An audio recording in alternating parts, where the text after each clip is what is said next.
Good afternoon. Today is March 28th, 2023. Welcome to the hearings of the Ways and Means Committee. First calling Senate Bill 476, Senator Zucker.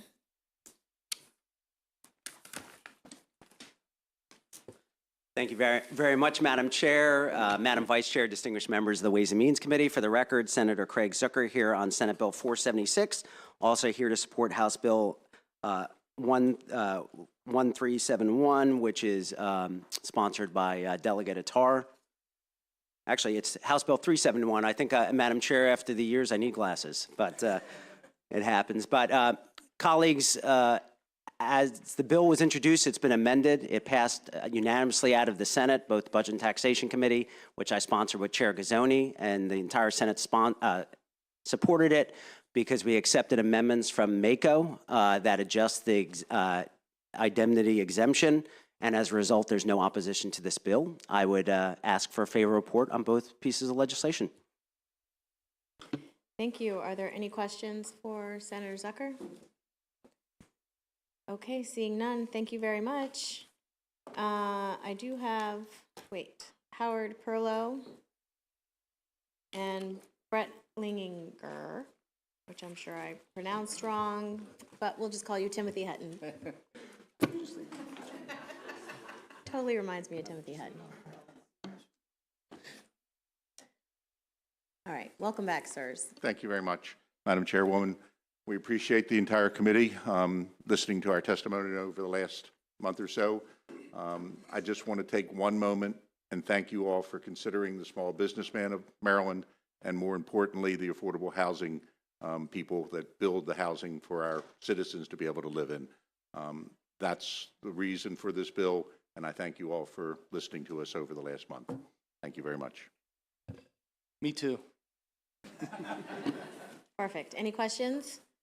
Okay, seeing none, thank you all very much. Thank you. That concludes the testimony on Senate Bill 476, Senate Bill 951. Senator Lamb.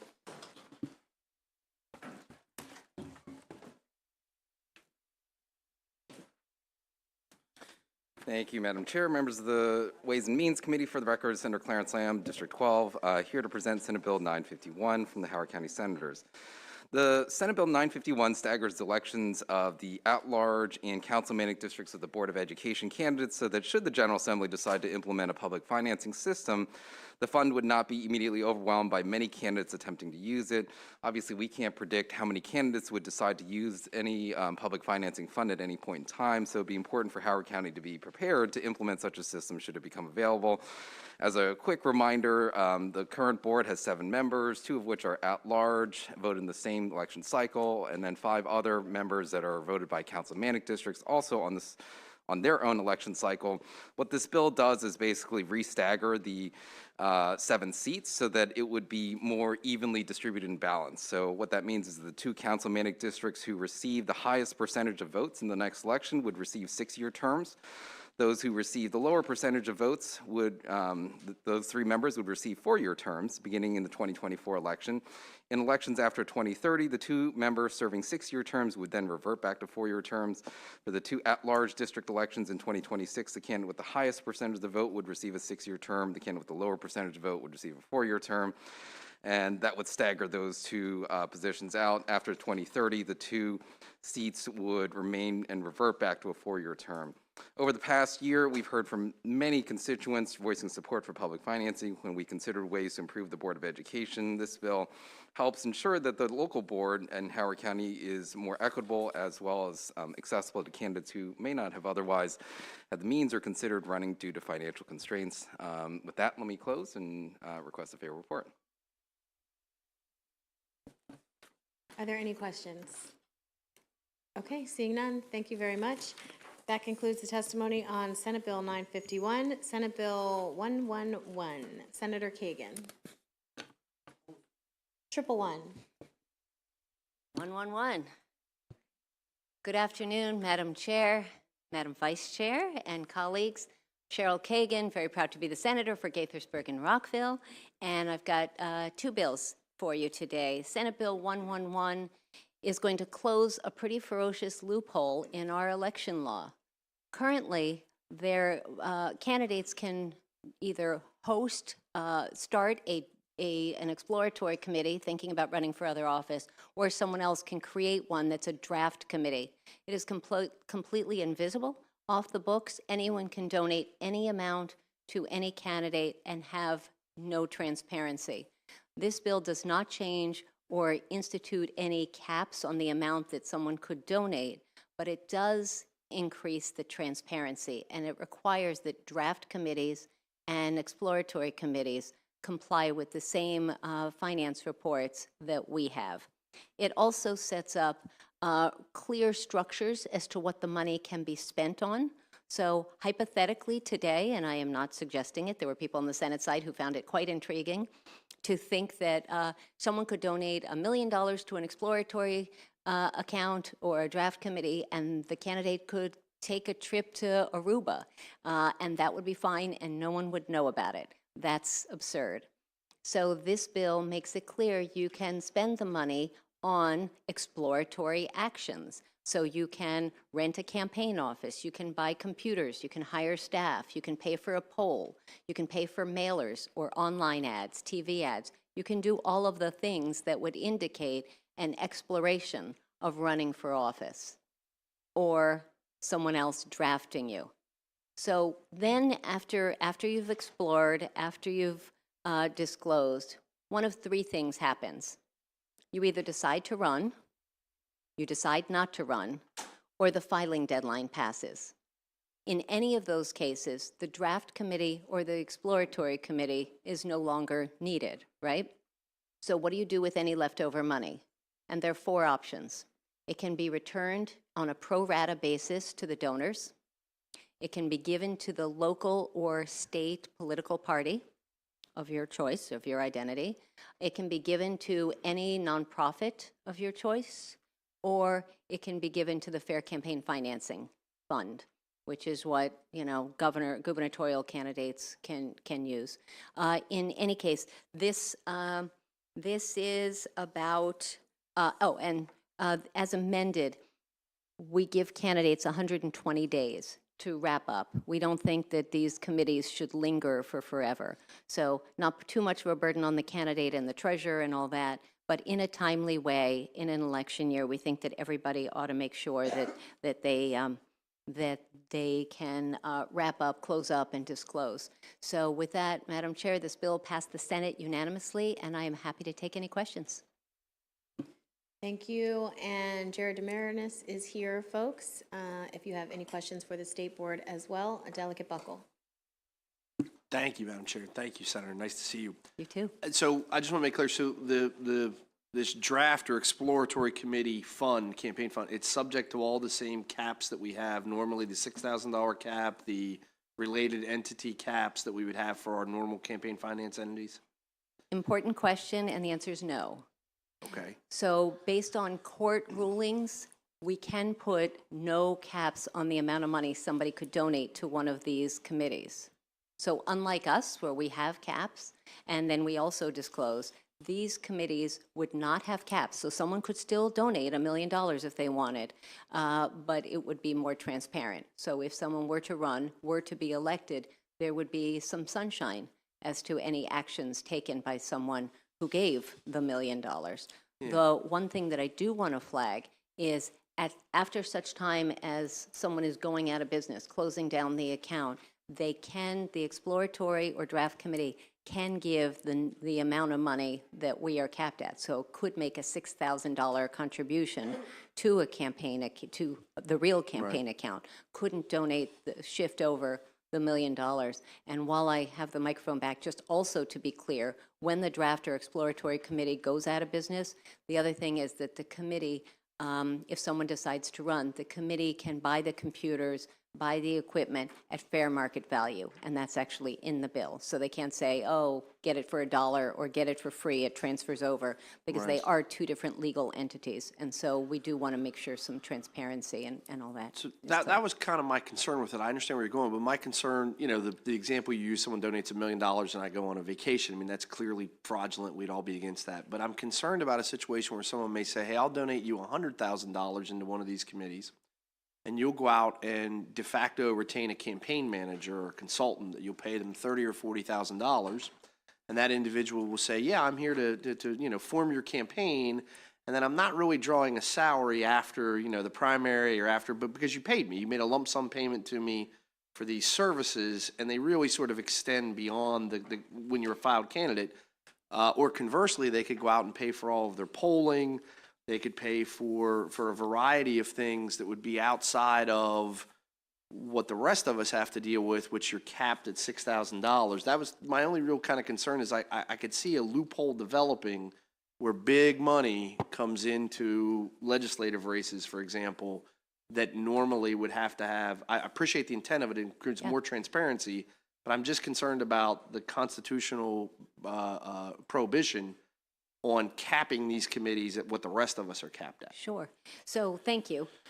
So here's a hypothetical to build on what you just said.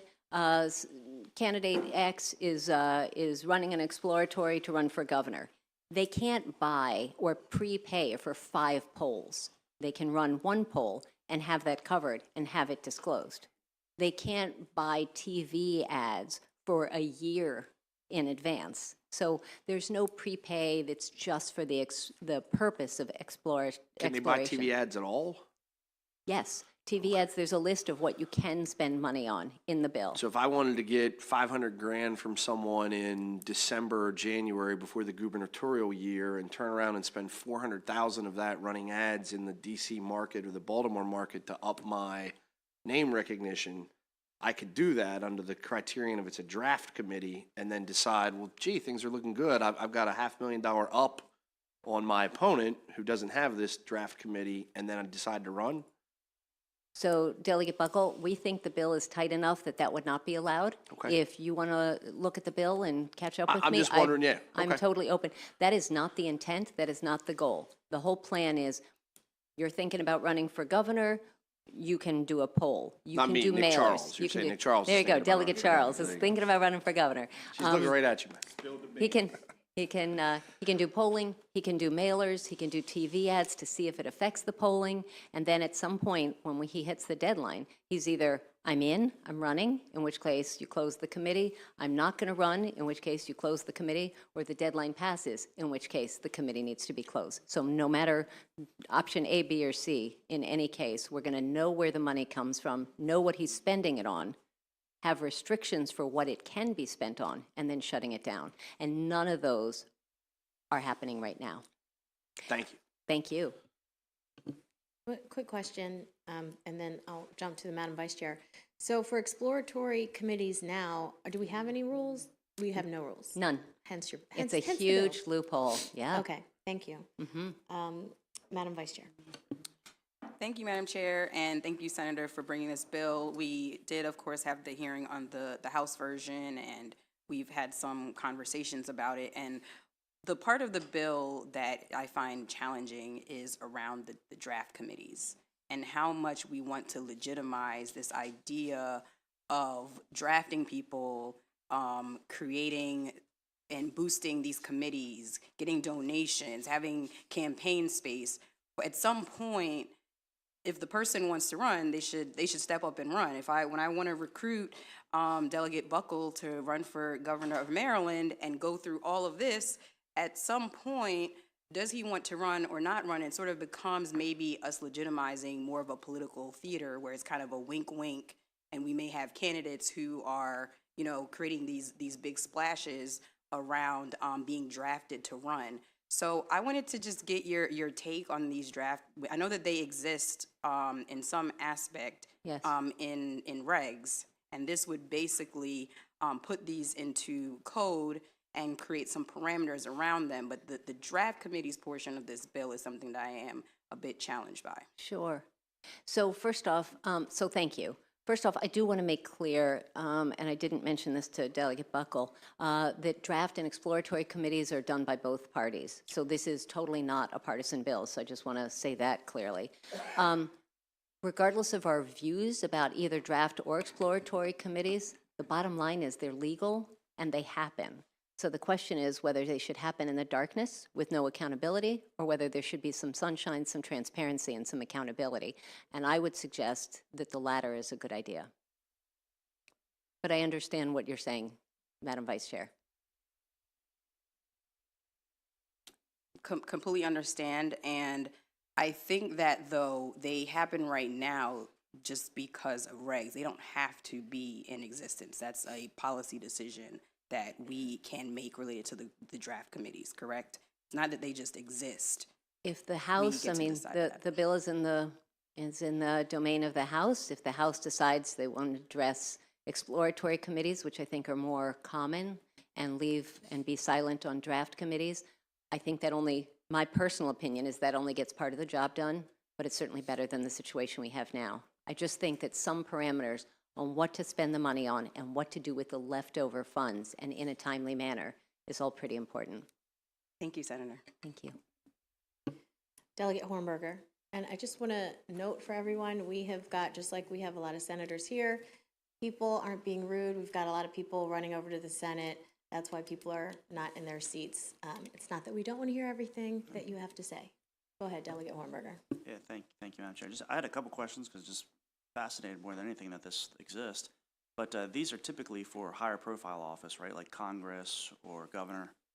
The examples that I have here, Michael Steele in 2021 for Governor, Lauren Newman, 2022, Jim Shea for governor, have been gubernatorial. I suspect, I don't know that it's allowed actually on federal, but that actually hasn't come up. Okay. I'm not sure. Jared? Yeah, so that's one question. Yeah. Is there a federal Is tie-in? that okay? I don't know whether federal would allow that or not. Madam Chair, is that okay? Yes, yes. I mean, President and, Identify yourself. sorry, Jared Demarinis, Director of Candidacy and Campaign Finance, the State Board of Elections. It does occur on the federal level, but we don't regulate federal committees. So for us right now, it has kind of occurred for governor mostly, and I'm not positive, but I think maybe once or twice for our county exec office as well. Okay, So and then my, in the higher office. that's helpful. And then my follow-on question would be, why not just do away with these if they're only at the state level and there's sort of all of this concern about them? Well, I think that you can't really do away with a person trying to explore privately. And it turns on the idea of, and what Delegate Buckle was trying to allude to, which is the idea of campaign finance activity. So you've established a political committee when you engage in campaign finance activity. So you couldn't prepay like a whole bunch of campaigns, ads, and this here. This is supposed to be an idea that has been a part of Maryland, basically from Attorney General's opinions, which were, I would say, over 40 years old, through then a policy at the State Board of Elections through our summary guides, then basically codified recently into regs, which is now, so this is kind of the history of it. It's not something that has not, it has existed for a long period of time in Maryland, but has always just been in the background. And now it's just coming more to the light here because we're putting some, I would say, structure to it, Right. and codifying these opinions.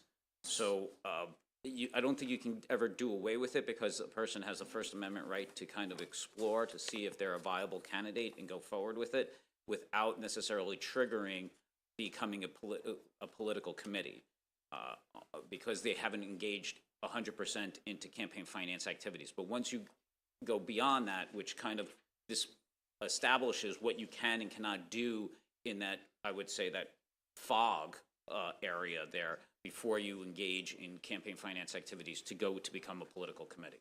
Okay, and then what would be the, I'm curious about these crossovers of these entities. So, for example, we have the full-blown campaign committee. We have these sort of ancillary inaugural committees in some cases where we can, get funds and we want transparency on that. We have this exploratory committee. If there is crossover between the exploratory and the candidate, what does that look like? Does it have to be closed out and ahead of time? Thank you. So Prior. just to be clear, and I I thank Jared for clarifying. So just to be clear, the stuff that an exploratory or draft committee would do, that someone who's just starting off, they just filed their candidacy, they've got virtually no money in the bank. They wouldn't have the opportunity to employ staff, establish a website, start paying for digital or printed communication, do a poll, purchase equipment. So some of that is all part of the exploration. When you asked whether there's a crossover or an ancillary committee, since there's 120 days, not more than 120 days, so if the filing deadline is in January, for instance, you would either have to have filed, announced that you weren't filing, or the deadline would pass. And let's say then the election weren't until November. Let's say it's a general election. So 90 days afterward, 120 days afterwards, the committee would be long closed down before any real campaign would be launched in a serious way. Okay. And then the last question I had is, I know that there are ethics disclosures, for example, if you get a legal defense fund or assistance like that. So I'm not understanding how previously, or if the bill's not passed, how you were able to hide donors if you were to be able to be elected later. So it would be in compliance with the law because you're not required to disclose anything. And in terms of ethics, our ethics laws are kind of over here, and our campaign finance Right, laws that's what are I'm over saying, here. the nexus between the two, if you were to become elected. That's one of the reasons why I think we need the bill, because that's where we rely on our press. We rely on the opposition party or candidates to say, to point out any alleged, campaign or ethical violation. Sure. Yeah, and I'm even more Impropriety. concerned about someone using this as sort of a dark horse candidate. In other words, someone that didn't want to get elected, but maybe wanted to influence the outcome of a certain election. So thank you for the bill. One could argue that could happen now, and we'd be addressing it with this bill. Thank you. Mr. Damaris, could you just briefly tell us what is the practice now when it comes to exploratory committees? And whoever's in the audience, please turn the music off. So basically, right now, an exploratory committee does not have to register with the State Board of Elections, but we kind of make sure that the activities are limited to just the viability of a candidate. So, Sorry, so how do you monitor that? Like, how do you know that that's all the money's being used for? currently, it's through complaints. Okay. I mean, that's the honest answer, which is I don't have a vehicle to force disclosure of it, to force reporting. Basically, if they go out and they start producing, say, mass communications or signs, at that point there, we would review what the signs actually say. If they cross over a threshold, to go into if that activity was not looking at viability anymore, but more engaging in campaign finance activity for the election of the purpose of it.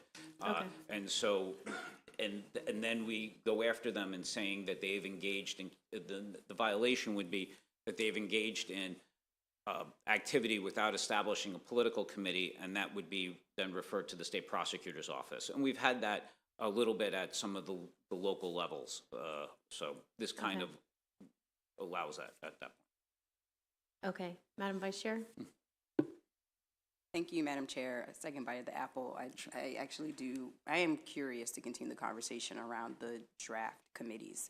Mr. Damaris, are you able to share, do you have any sense of how much they're used, let's say in the last cycle, for example? Is this something that is used frequently, infrequently? I would say infrequently. I don't think we've had any draft committees. When developing the regs, I kind of went through it and said that there is a possibility of having a person do an activity that is akin to an independent expenditure entity, which is completely outside of it. They have existed at the federal level, so this was just kind of more inclusive. But in Maryland, we've never had, I don't want to say never, I'm sorry, but I cannot think of a scenario where we've had a draft committee or those activities. So the draft committee has never been formed, that activity has never taken place in Maryland to our knowledge? I don't want to go to that extreme because I'm not 100% positive, but I'm very certain that they have not. Right. That And it is not as common as an exploratory committees. Exploratory committees have occurred. Right. Frequently. Yes. Right. And since this exists, the draft committees exist basically more in regulations, we also could take the action, since they really haven't really taken place anyway, to also prohibit them rather than expanding them and adding to them. I don't know if we can go, I would have to check with the Attorney General's office on an absolute prohibition, because there is, I mean, they are kind of like an independent expenditure entity, but they can be regulated almost like more of an independent expenditure entity, trying to influence voters and maybe pull them out as with different type of regs and penalties, because of they're not associating with a candidate or being authorized by a candidate, and to make sure that they operate completely independent and without coordination and cooperation of a candidate. So.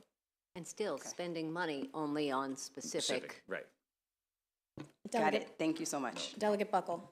Thank you, Madam Chair. I had a question from my friend, Mr. Demarinis, based upon what you said. So you talked about if they cross a certain threshold with respect to mass communications, but my understanding is that the draft or exploratory committee would allow you to spend money on television ads. I think that was in the bill or in response to some prior questioning. So how do you determine that? So if I run a $500,000 television ad that said, "Don't you think Kevin Hornberger would be a great governor?" I mean, no one's going to answer that yes, probably. But like, it's out there, you know, on the Baltimore News, "Don't you think he'd be a great governor? You know, here's Kevin, he's got great hair, he's walking down the street," whatever it is. Do you think that, and then what's the divining line behind that? That's obviously designed to increase his name recognition and to increase his political prospects. How is that different than the day after he files to run, saying the same ad? Like, Kevin Hornberger is running, don't you think it would be great to vote for him? And my biggest concern is those kind of monies to advance Kevin's post-filing campaign are subject to the $6,000 limitation. The day before, when he's operating on an exploratory committee, he can take virtually unlimited sums of money and run the same ads. Is it the State Board of Elections position that you somehow have a divining line of how much money you've spent, or is it content, or what is it? So right now, it's content, and I mean, and it's about the viability of a potential candidate. So one of the things is, once you cross that threshold and sign the paperwork to become officially a candidate or establish a political committee, you've become officially a candidate, and this activity then has to cease. The viability of your being a potential candidate is over. The ad itself, once again, is the content. So how else are you going to figure out my viability as a candidate unless I ask that question in a poll? I mean, it's the same thing as a poll, which is, you know, is Delegate Hornberger a viable candidate for governor, or do you like his hair? You know, I mean, so everybody likes his hair, allegedly.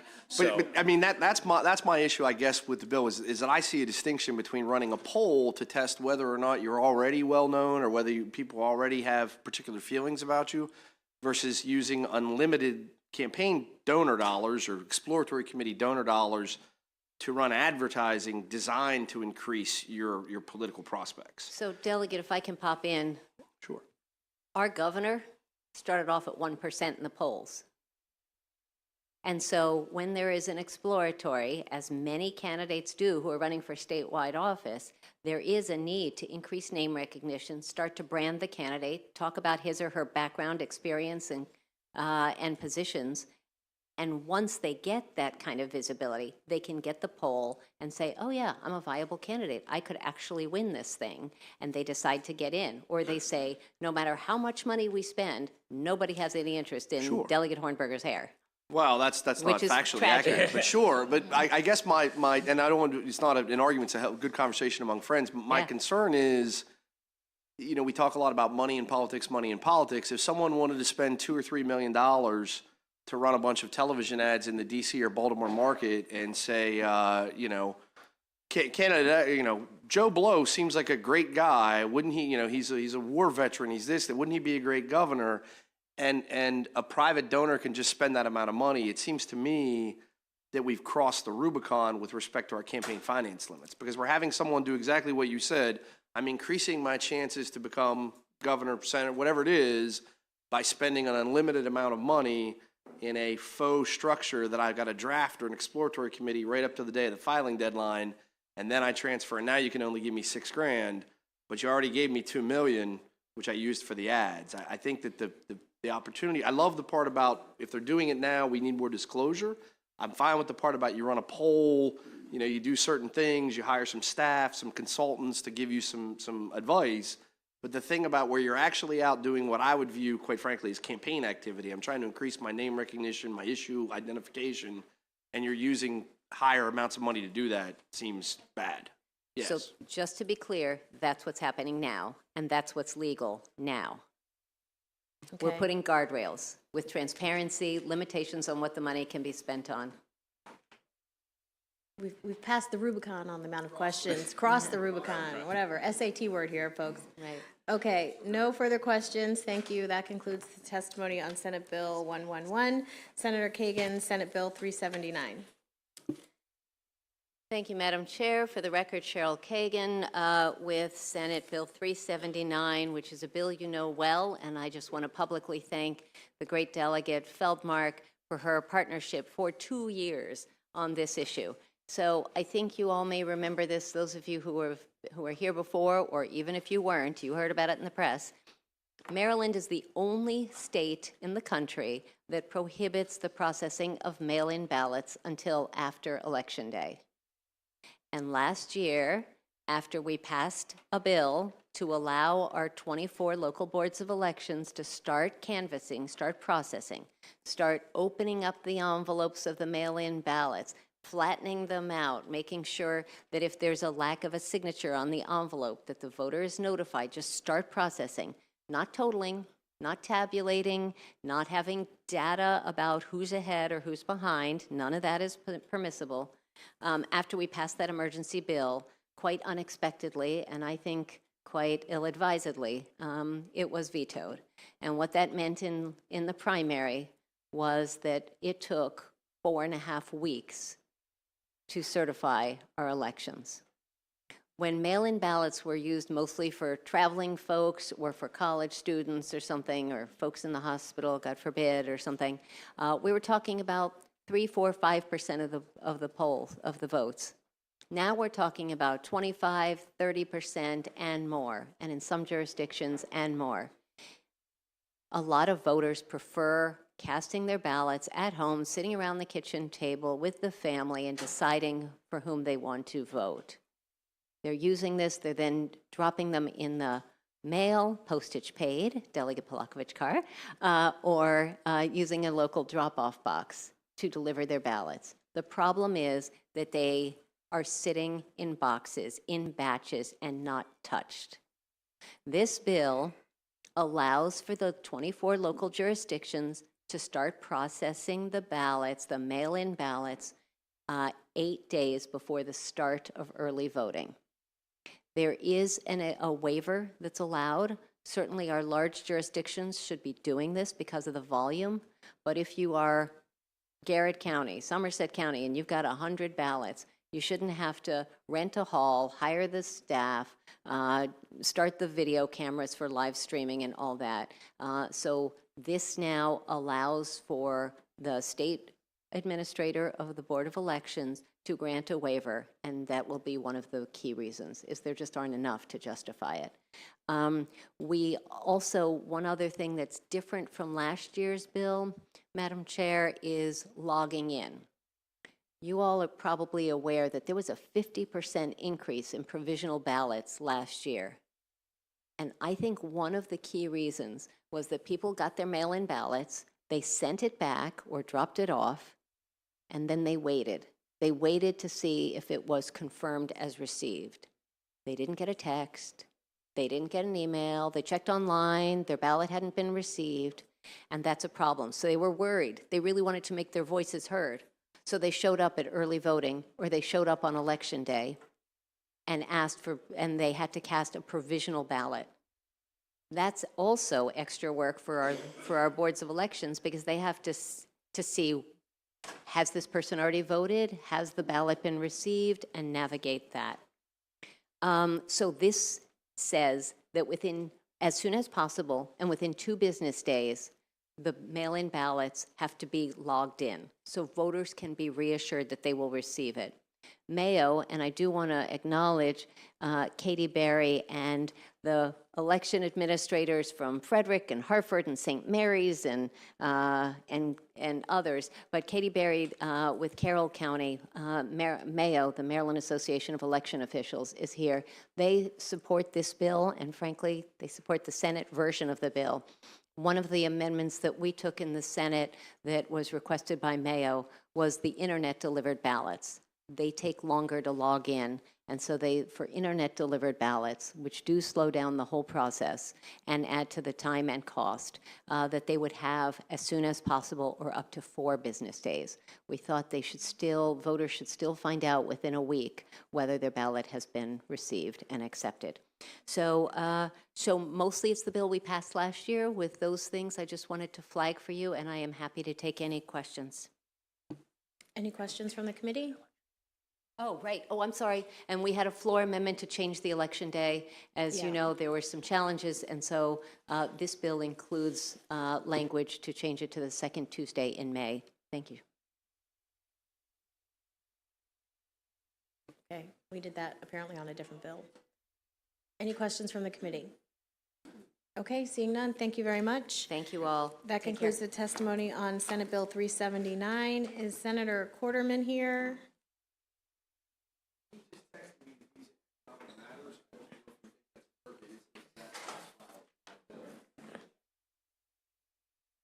Okay, well, I'll skip over that. Senator Jackson, Senate Bill 521. Oh, well. Okay. Oh, you guys are so friendly in the Senate.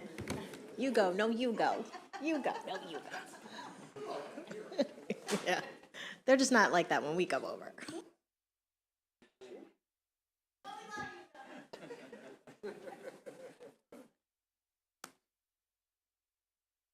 Afternoon, Madam Chair, Madam Vice Chair, members of the committee. Senator Michael Jackson on behalf of District 27 and the Charles County Senate delegation on behalf of Senate Bill 521. Senate Bill 521 is a straightforward bill that allows the Charles County government to establish a property tax for volunteer emergency first responders and/or unmarried surviving spouses of deceased emergency responders. It passed both the Budget and Taxation Committee and the full Senate without opposition. It is a direct cross-file, well, it was a direct cross-file, of House Bill 947, which this committee heard and passed a few weeks ago unanimously. I believe the bills are slightly different. The bill before you, Senate Bill 521, allows for a federal qualifying income tax or income of $250,000 and under. The bill you passed has the bill written as $150,000 and under as the income. So obviously, Madam Chair, it is up to the discretion of your body as to which of these figures you take, but I'd ask for a favorable report. This is just another step in of showing appreciation for those who are volunteering and supporting and serving the citizens of Charles County. And with that, I'll stand for questions if you have any. Any questions from the committee? Okay, seeing none, thank you very much, sir. Thank you. That concludes the testimony on Senate Bill 521. Senate Bill 518, Senator Quarterman.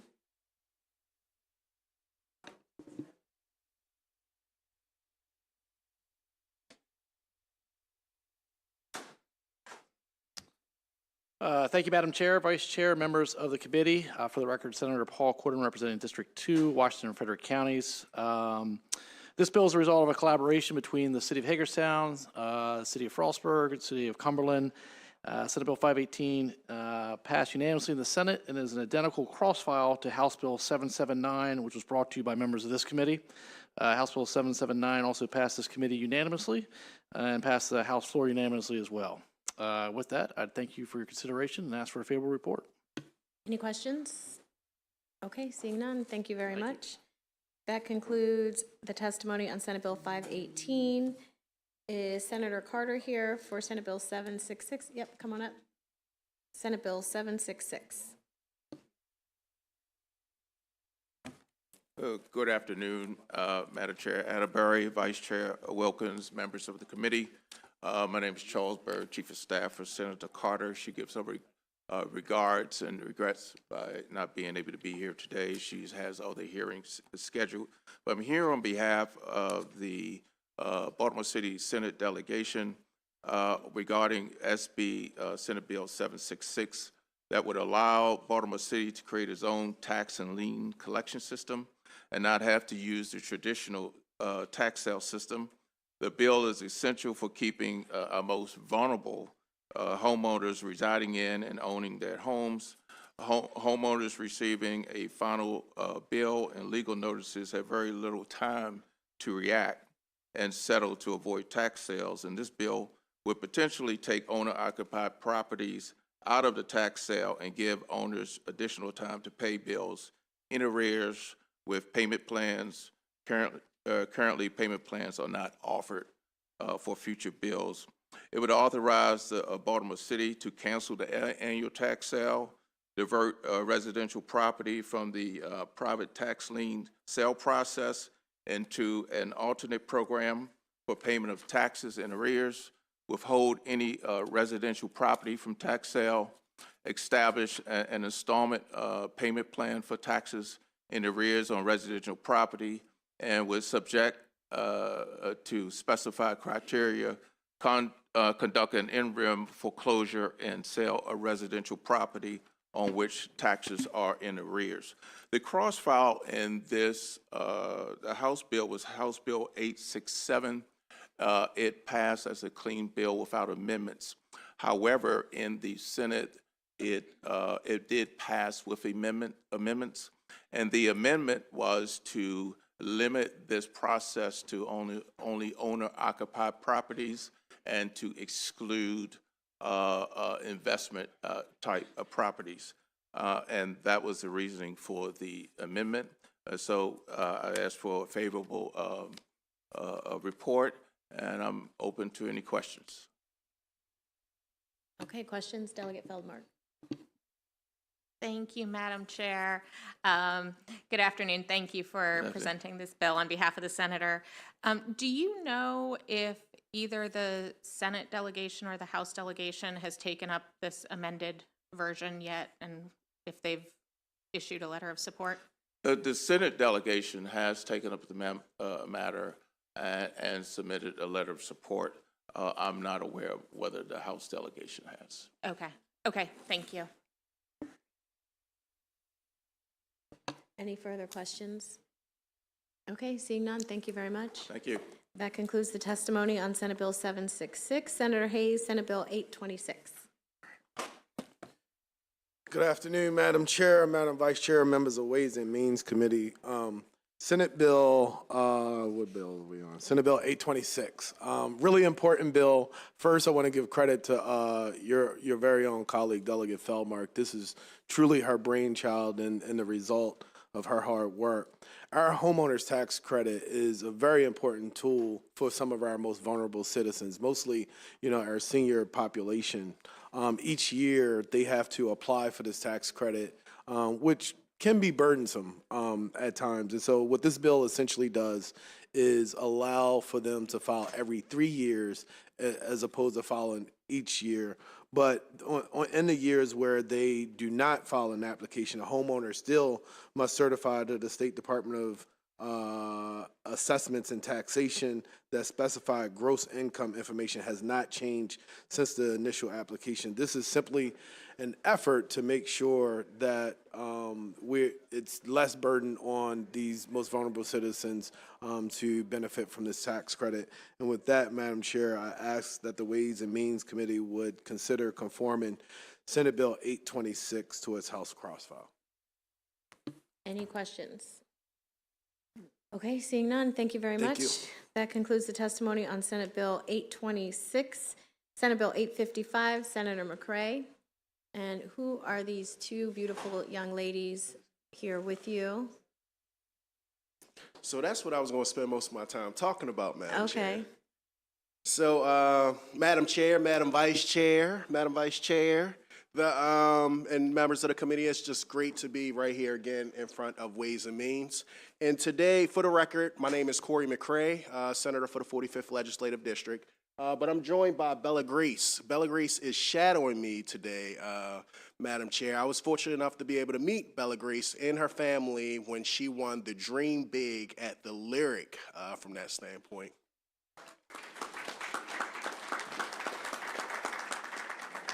She has future ambitions of being the French ambassador for the United States. I love it too. But I've been able to spend a great amount of time. She also got to meet our friend Derek Davis, our treasurer for the state of Maryland. But Madam Chair, in reference to Senate Bill 855, it is the cross-file of House Bill 921. You all have already passed this out of committee. This bill simply just expands our in-rem process in the city of Baltimore to make sure that we deal with nuisance properties. Are there any questions for Senator McCray? Okay, seeing none, thank you very much, Senator McCray. Thank you. Come on up and tell us how old you are and your name again, so we can congratulate you. And you can bring your little sister up here too if she wants to. She is a cutie patootie. Hello, my name is Bella Grace Lucianne Annabelle, and I'm 12 years old. And what grade is that? I'm in 7th grade. 7th grade, okay. And what is your name, young lady? My name is Belle Gabrielle Willow Annabelle. I'm 7 years old. Well, thank you both very much for stopping by to visit with us. I hope you enjoy your day with Senator McCray, and congratulations to you again, young lady. I'm sure you're going to accomplish everything you set out to accomplish. Thank you. Thank you again, Madam Chair. And shout out to your parents, too. Our final bill, Senate Bill 116, Senator Benson.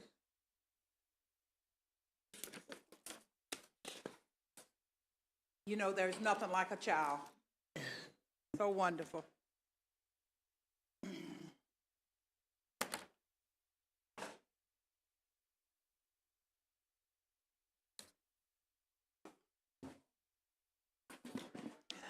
Good afternoon, Chair Atterbury, Vice Chair Wilkins, and members of the Ways and Means Committee. I am here this afternoon to present Senate Bill 116, Property Tax, Municipal Corporation Business Personal Property Tax Rate, and Local Government Reporting Requirements alterations. This bill passed on the Senate side unanimously, both in the Budget and Taxation Committee and also in the Senate. Let me begin by telling you all that I've been down here for a number of years. And there's nothing more important to me than to look out for the little people. In my district, there are 4 municipalities. And I want you all to know that I take my job working for the good of the little people, not only in the municipalities, but in Prince George's County in the state of Maryland very seriously. I don't just put bills in just to be putting them in. I put the bills in because there is a need. The bill that I am presenting to you this afternoon has a lot to do with an area in Prince George's County that's in zip code 20743. There is a total of about 114,000 people. But I must say to you all that in that 114,000 zip code 20743, we do not have a grocery store. We don't have a doctor's office. We just lost one of our drugstores. I want you all to know that I'm deeply concerned, and anybody who knows me and knows me well, that I deeply care about the needs of the people that I serve in the 24th Legislative District. And so this bill is significant for the local monetary development and monetary security of all entrepreneurs. This bill is also very important for the citizens in zip code 20743.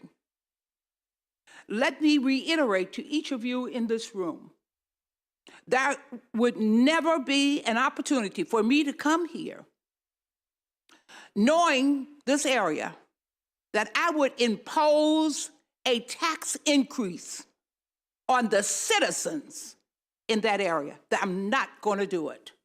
This bill is not about taxes, imposing taxes on the citizens.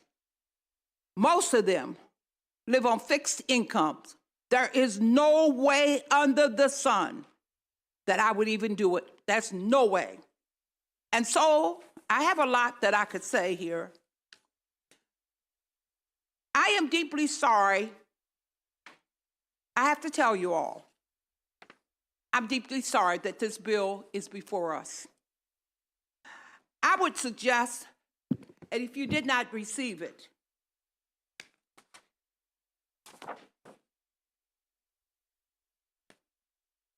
I'm hoping that you received this printout here that speaks of Prince George's County 2021 municipal tax rate. And that will give you the reason why this bill really is here. Take a look at it if you have not done so.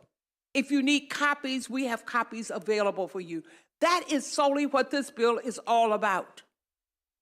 We now, the delegates and I, have been working very hard to attract businesses into zip code 20743. We have a prime opportunity for our prayers to be answered. I head up what is called the Greater 202 Coalition, and for years, we have been hoping and praying for development to occur in that area that would make us all proud, that would raise the bar for the people who live there. We have an answer to our prayer, but everything is going to be contingent upon the passage of this bill, which successfully passed in Budget and Taxation and the Senate. And so, just to summarize, this bill seeks to do three things. The three important tasks is to require audits to be completed in a timely manner, place a cap on the personal property tax rate for municipalities in our state, and finally give fair-minded consequences for failure in completing the audit by the required fiscal year. This bill seeks to address the many problems we have faced with the lack of audits being submitted and urges the municipalities to file their finances on time. It is important for us down here so that we can keep our arms wrapped around the amount of money that comes into the great state of Maryland and the amount of money that's being spent. We also have an opportunity to help those municipalities that are struggling along. You all know that we do have that opportunity if we're given the information. And so, it is important for the state to have these documented records so that we can all see all state expenses, whether gained or lost, and ensure that the money is spent correctly. The bill also targets two separate fields of issues, such as issuing enforcement towards the yearly filing audits and places a $3.75 cap on personal property tax. But that does not mean that municipalities do not have, if you look at the bill, it does not say that municipalities do not have the authority to raise the personal property tax rate.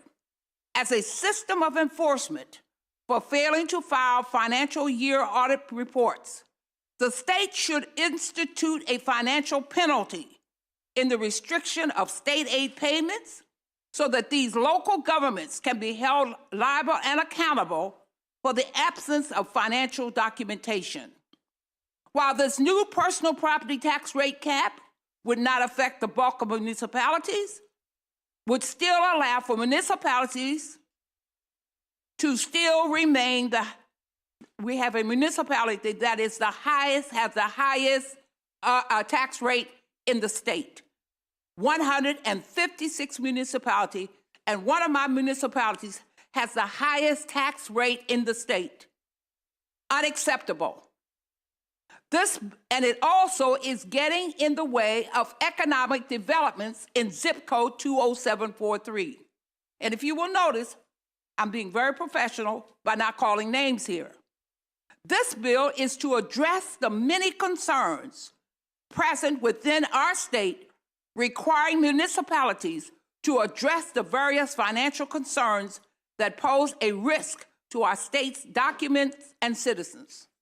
And so I'm asking you all and requesting that you all take a hard look at this bill, look at the information that's contained in on this one sheet of paper, and you will get an understanding as to why this bill is so important.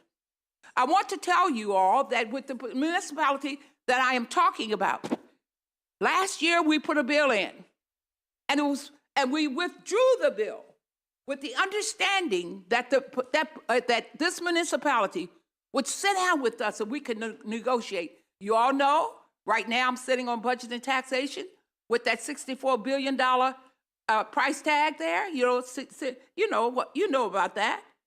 We have ways of encouraging and helping municipalities. We can provide grants. We can provide opportunities for organizations that are struggling along. You all know the story. I don't have to tell you. So we decided that we would pull the bill. We have not been able to successfully sit down to work out a compromise. Please understand that this is not done with a mean spirit, but I am looking out for the citizens who deserve high-quality, first-class grocery stores. They deserve a doctor's office. They deserve exactly what I'm talking about in this bill. So I'm going to ask you to consider the passage of this most important bill. I thank you all, and I'm open for any questions that you may have. Thank you. And Mr. Glasser, you're here for just questions or, okay. Yeah, no, the department and the administration is not taking a position on this bill, but I am happy to answer any questions or clarify anything with this bill. Okay, thank you. We'll start with Delegate Patterson. Thank you very much, Madam Chair. And Senator Benson, thank you so much for bringing this legislation, Senate Bill 116, to our attention. As you were citing, I thought about my own district in Indian Head. No grocery store, no doctor's office, we don't have a bank, and no drugstore. So we certainly understand the predicament that you're citing. For clarity, in zip code 20743, in my district, the 2064, which is the district that's comparable to what you're citing, there is only one municipality. In 20743, how many municipalities are there? In zip code 20743, there are two. There are two. Okay. And in one of the municipalities, the tax rate for personal businesses is 2.5%. I'm sorry? Do you want me to answer this one? Oh, yes, you can. So thank you. So again, Jonathan from SSTAT. So in Indian Head, the municipal personal property tax rate is 80 cents per $100. So if you are a business and you have, let's say, a chair in your business, you're going to pay the town of Indian Head 80 cents for your $100 chair. Right. If that same chair was in Seat Pleasant, you would pay them $12 every year just to keep that chair in your business. $12? $12, yes. So of the 156 municipalities, only Seat Pleasant is above the 2.7% business personal property rate. Seat Pleasant is currently at 12% business personal property rate, which is 400% higher than the next municipality. This may also be the highest tax rate of any municipality in the United States. Did you all hear that? Yes. Thank you. And I will certainly, you alluded to some document that you held up. Do we have a copy of that? Indeed. All right, thank you so much. Delegate Buckle. Madam Chair. So that was my question maybe for Mr. Glazer from SDAT. My notes from the House version of the bill reflect that, I think we established in that hearing, that this bill, it's not a Prince George's County delegation bill, it's not a local bill per se, but it would only apply to this one municipality. So it's basically, out of the hundreds of municipalities that exist, this is the only one that would be caught up in the bill. Is that correct? That is correct. Currently, counties have caps on personal property tax rate. Municipalities used to have a cap, but the department, through a departmental legislation, actually accidentally removed that cap back in 2000, and then this would reestablish the cap. And it would only apply to this particular It would only affect the city of Seat Pleasant. All other municipalities in the state would be able to still raise their rates substantially. And in the legislation, are we telling this municipality what their rate must be, or are we simply setting the outer bounds of what it could be? We're setting a cap, so they're going to have to reduce their rate. Okay. Thank you. Delegate Henson. And thank you, Senator, for bringing the bill. Before I sat in this seat, I was down the street and around the corner on the Annapolis City Council. So it reminds me of my days there on the council. I want to make sure that I understand the posture of the bill before asking any further questions about the impact of the bill. Am I understanding it correctly that currently the municipality is the members there, the mayor and the council members there, they are elected by the people, the residents in Seat Pleasant? Am I understanding that correct? Absolutely. And am I understanding it correct that while certain provisions of the bill, like requiring a certified public accountant to be hired to perform the financial audit, that portion is specific to Seat Pleasant only, but the broader implications of the bill, the tax cap, that would be applying to every municipality in the state? Is that, do I have that correct? Yes, that is correct. And when it comes to the counties, the algorithm that they have is 2.5 times the county's real property tax rate. And this bill wouldn't have an algorithm that kind of links the two together. It would simply put in a cap at $3.75. Do I have that right? Yes, this county cap would be more generous than the municipal cap. The county cap would be... I'm sorry, the municipal cap under this bill would be more generous than the current county cap. The reason why, my understanding is the Budget and Taxation Committee didn't mirror the cap from the counties and apply it to municipalities is some municipalities are more than 2.5 times. So they tried to pick a higher cap to give municipalities more room to raise their taxes if they want to. Thank you, Jonathan. That was going to be one of my questions, is how we arrived at that number as the appropriate number for a cap for our municipalities. And am I understanding it correct as well that, let me take that back, what is the penalty if a business does not pay their personal property taxes? So personal property taxes are assessed by the department. We give the information to the counties and municipalities to do what they want with. I guess theoretically, perhaps the municipality could send it to collections, but the department is not involved. The big joke about SDAT is even though our name is taxation, and we're not actually collecting the taxes. So that would be a question probably for the Prince George's County Department of Finance. The penalty portion of this bill speaks to if a municipality does not file their annual report with the state, so that we have access to the information so we know how to be good partners from this level. Am I understanding that correct? Yes, this bill would have a penalty if governments did not have the proper reporting requirements with the state. As it relates to the personal property taxes, though, we can access that information because SDAT is the collector of that personal property tax. Do I have that right? So SDAT tells the local county finance offices and the municipalities what the value is of the business assets, but we don't actually know how the tax is collected or if the tax is collected, or even for example, the tax rates that we publish on our website is simply us just looking on the local websites trying to put it all together. So we're really not involved with the collection of it. When the business writes the check for their personal property taxes, who do they write it to? They're going to write that to the county finance office. Thank you. Thank you, Madam Chair. Any further questions? Delegate Patterson. Thank you, Madam Chair. I have a follow-up. Thank you for the handout. I have a question regarding the data that's cited. Excuse me, for Seat Pleasance, I note that you have the real estate is 0.58, and then under personal, you have the number 15. What does that mean? I'm sorry, you can. Sure. So the personal property taxes used to be at 15 per $100. Now it is 12 per $100. And so it has been reduced from 15 to 12. You might be looking at the City of Seat Pleasant's website, which I believe still says 15. I'm looking at the handout that was provided. Oh, I'm not familiar with that handout. Okay. That was 2021, but they recently agreed to reduce it from 15 to 12%. Yeah, so to update this handout, it should say 12, not 15. Okay. Thank you.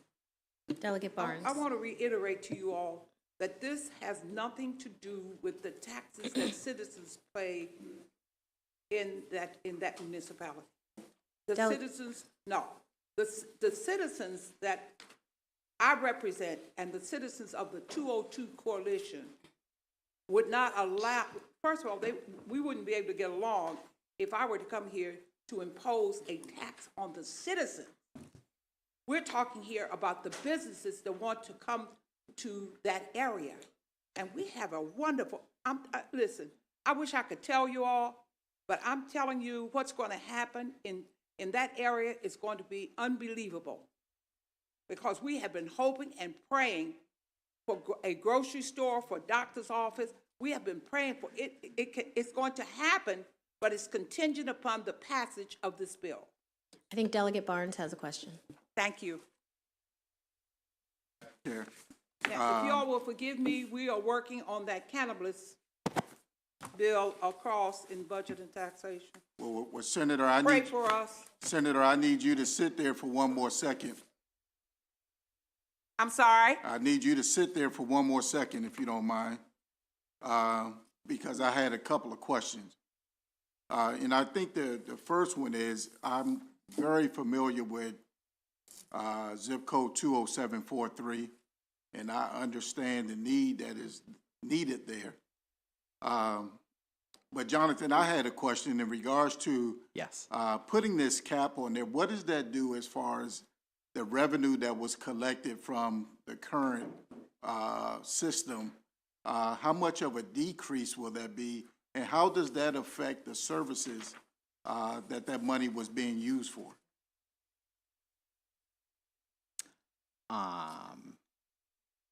My understanding is there will be a drop by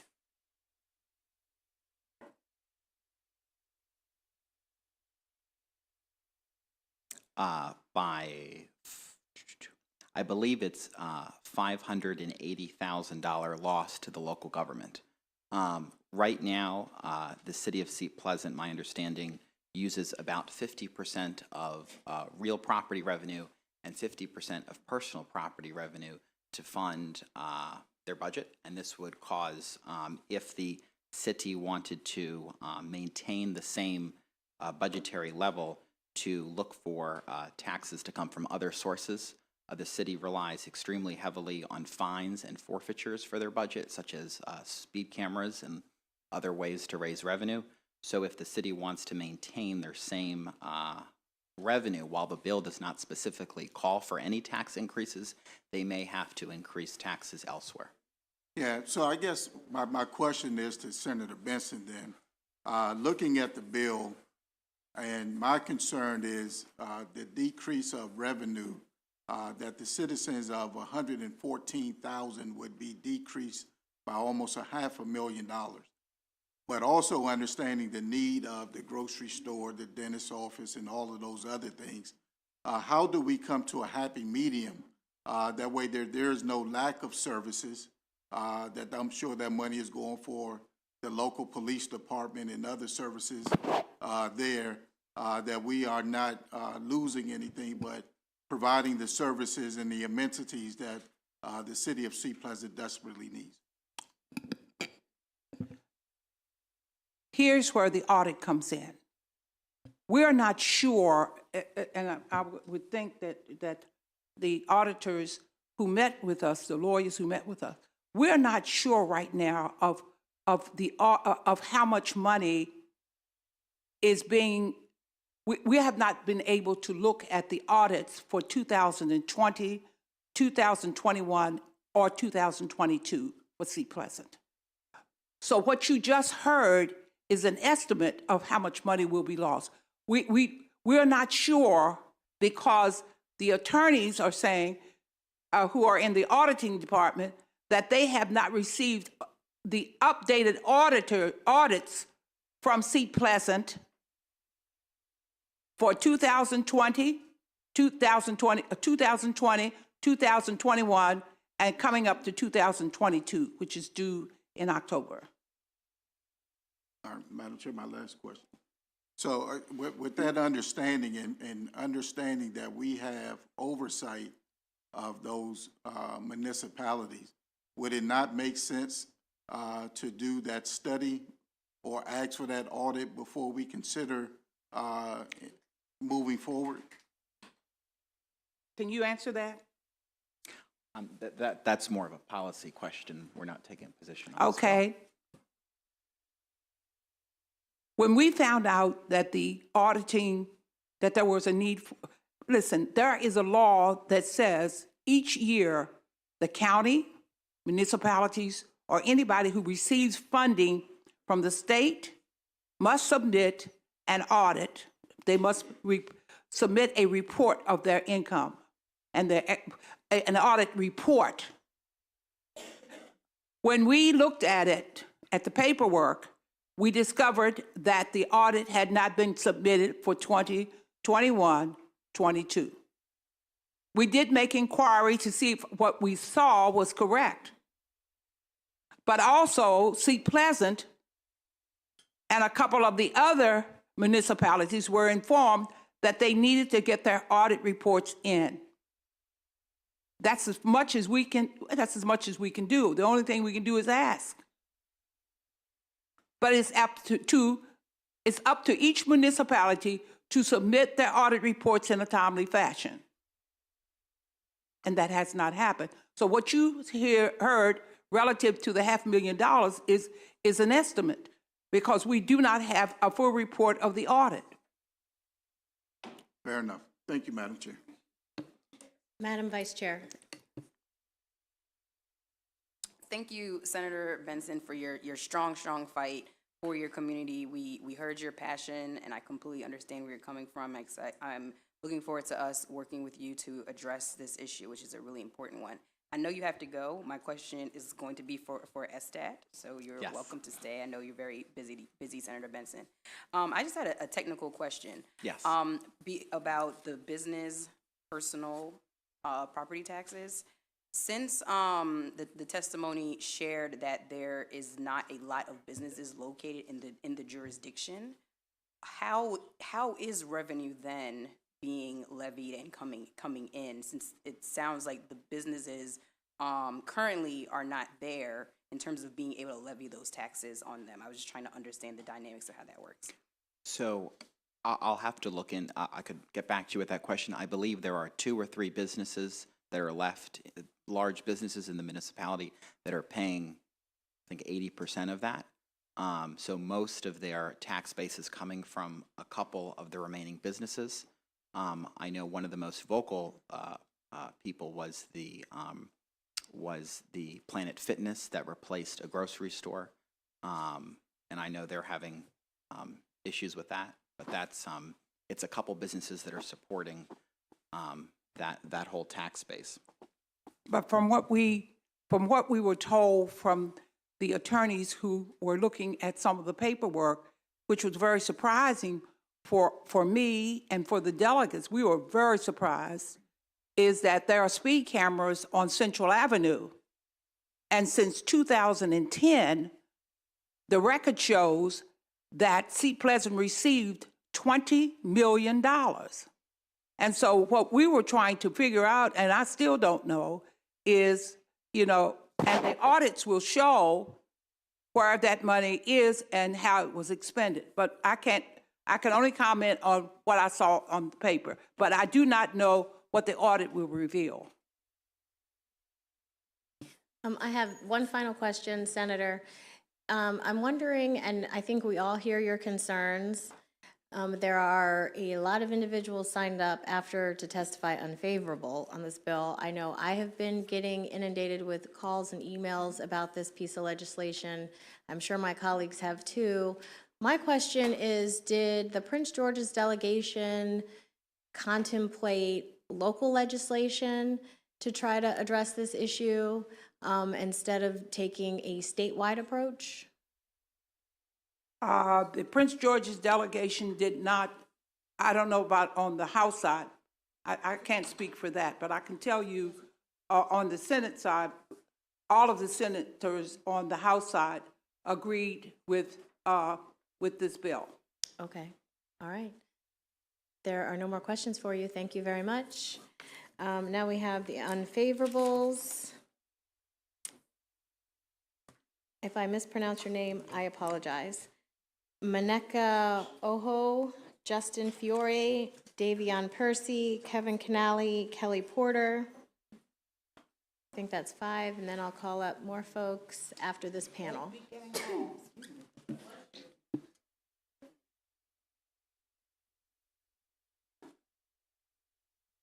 Have a seat, and whoever would like to go first.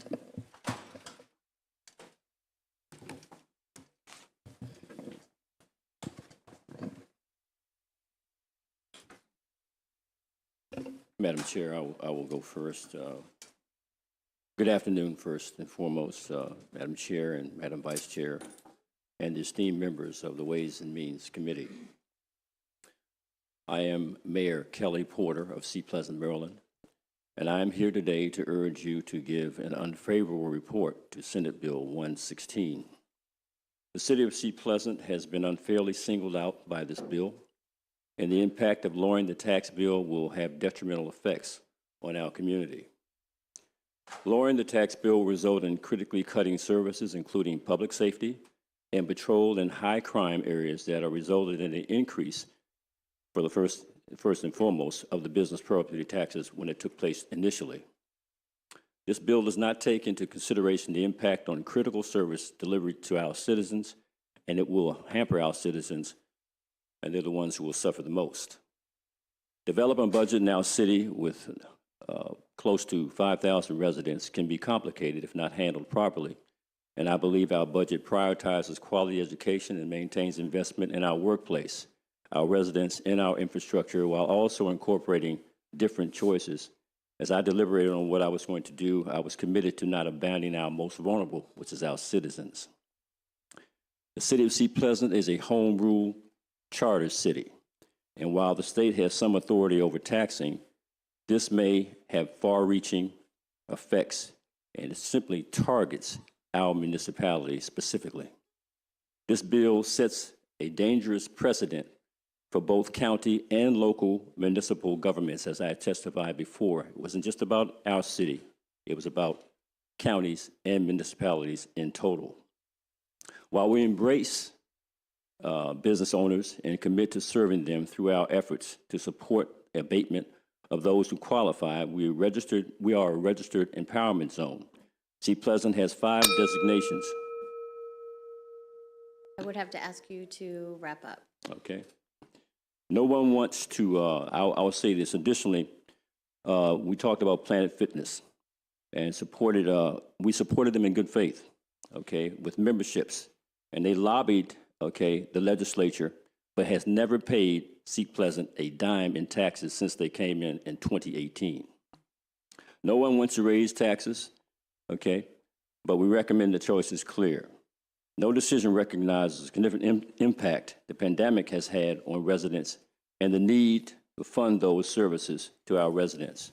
In conclusion, I urge you to decline, okay, or consider removal of this Senate Bill 116 because it sets a dangerous precedent, not just to this city, municipality, but to counties as well. Thank I you. thank you for time and consideration. Thank you. Ms. Hoja. Who's next?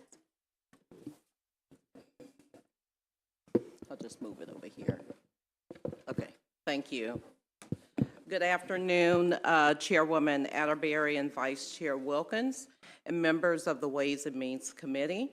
My name is Monica Ojo, and I am the new city manager of Seat Pleasant. I am here today to urge you to give an unfavorable report to Senate Bill 116. I want to start by addressing what was said earlier regarding the missing money in our city, and that is the $20 million that was collected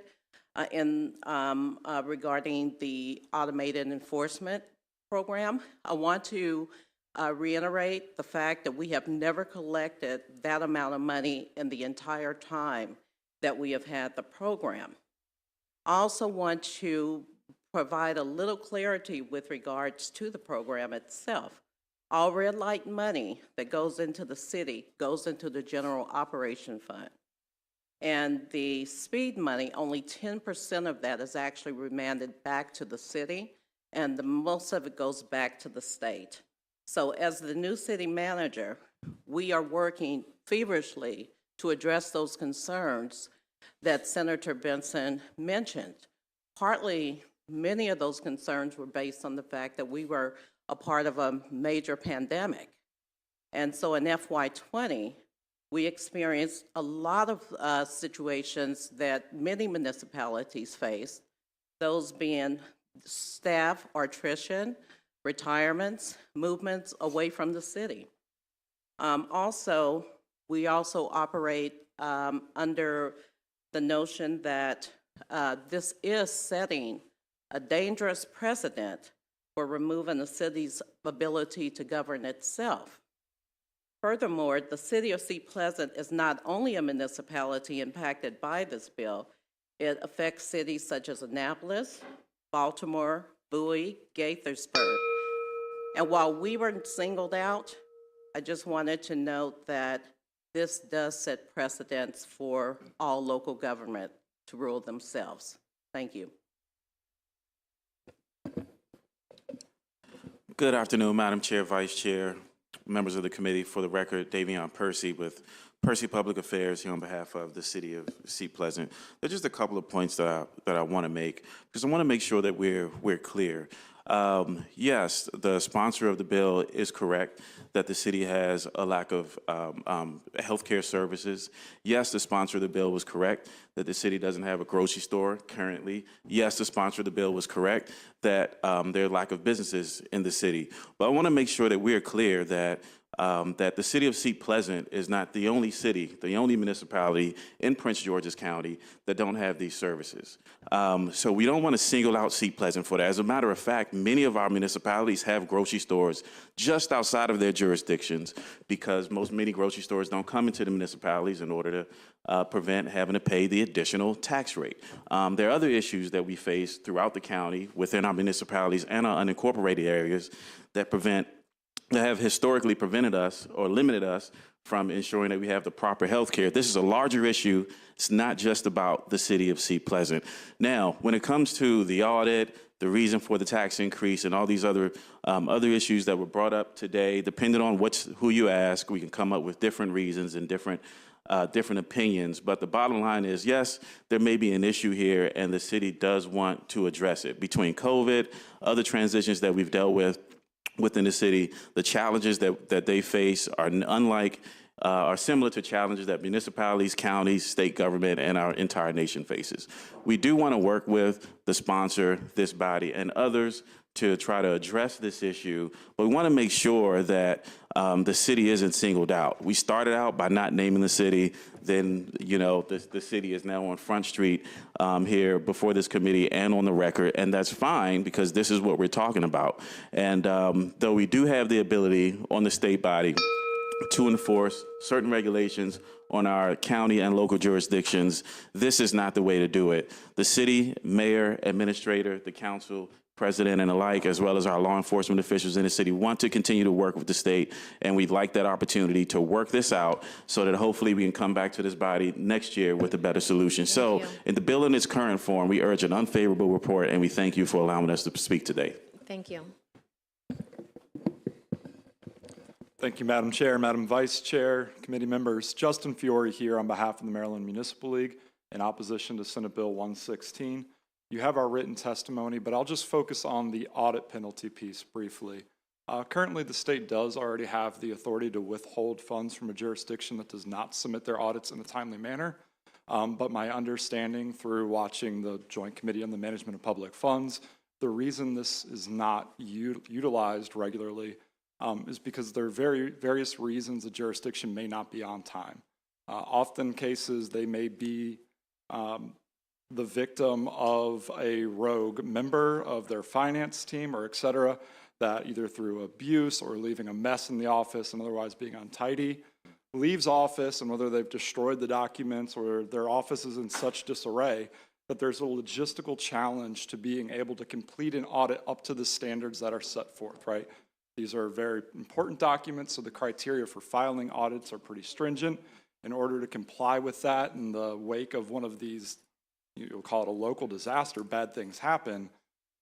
Unfortunately, if you were to withhold 20% of all state revenue to that jurisdiction, you're hurting the citizens and the local government that are trying to clean up a mess, not really enforcing good auditing practices per se. And so that's our biggest concern here, and I just wanted to highlight that for you.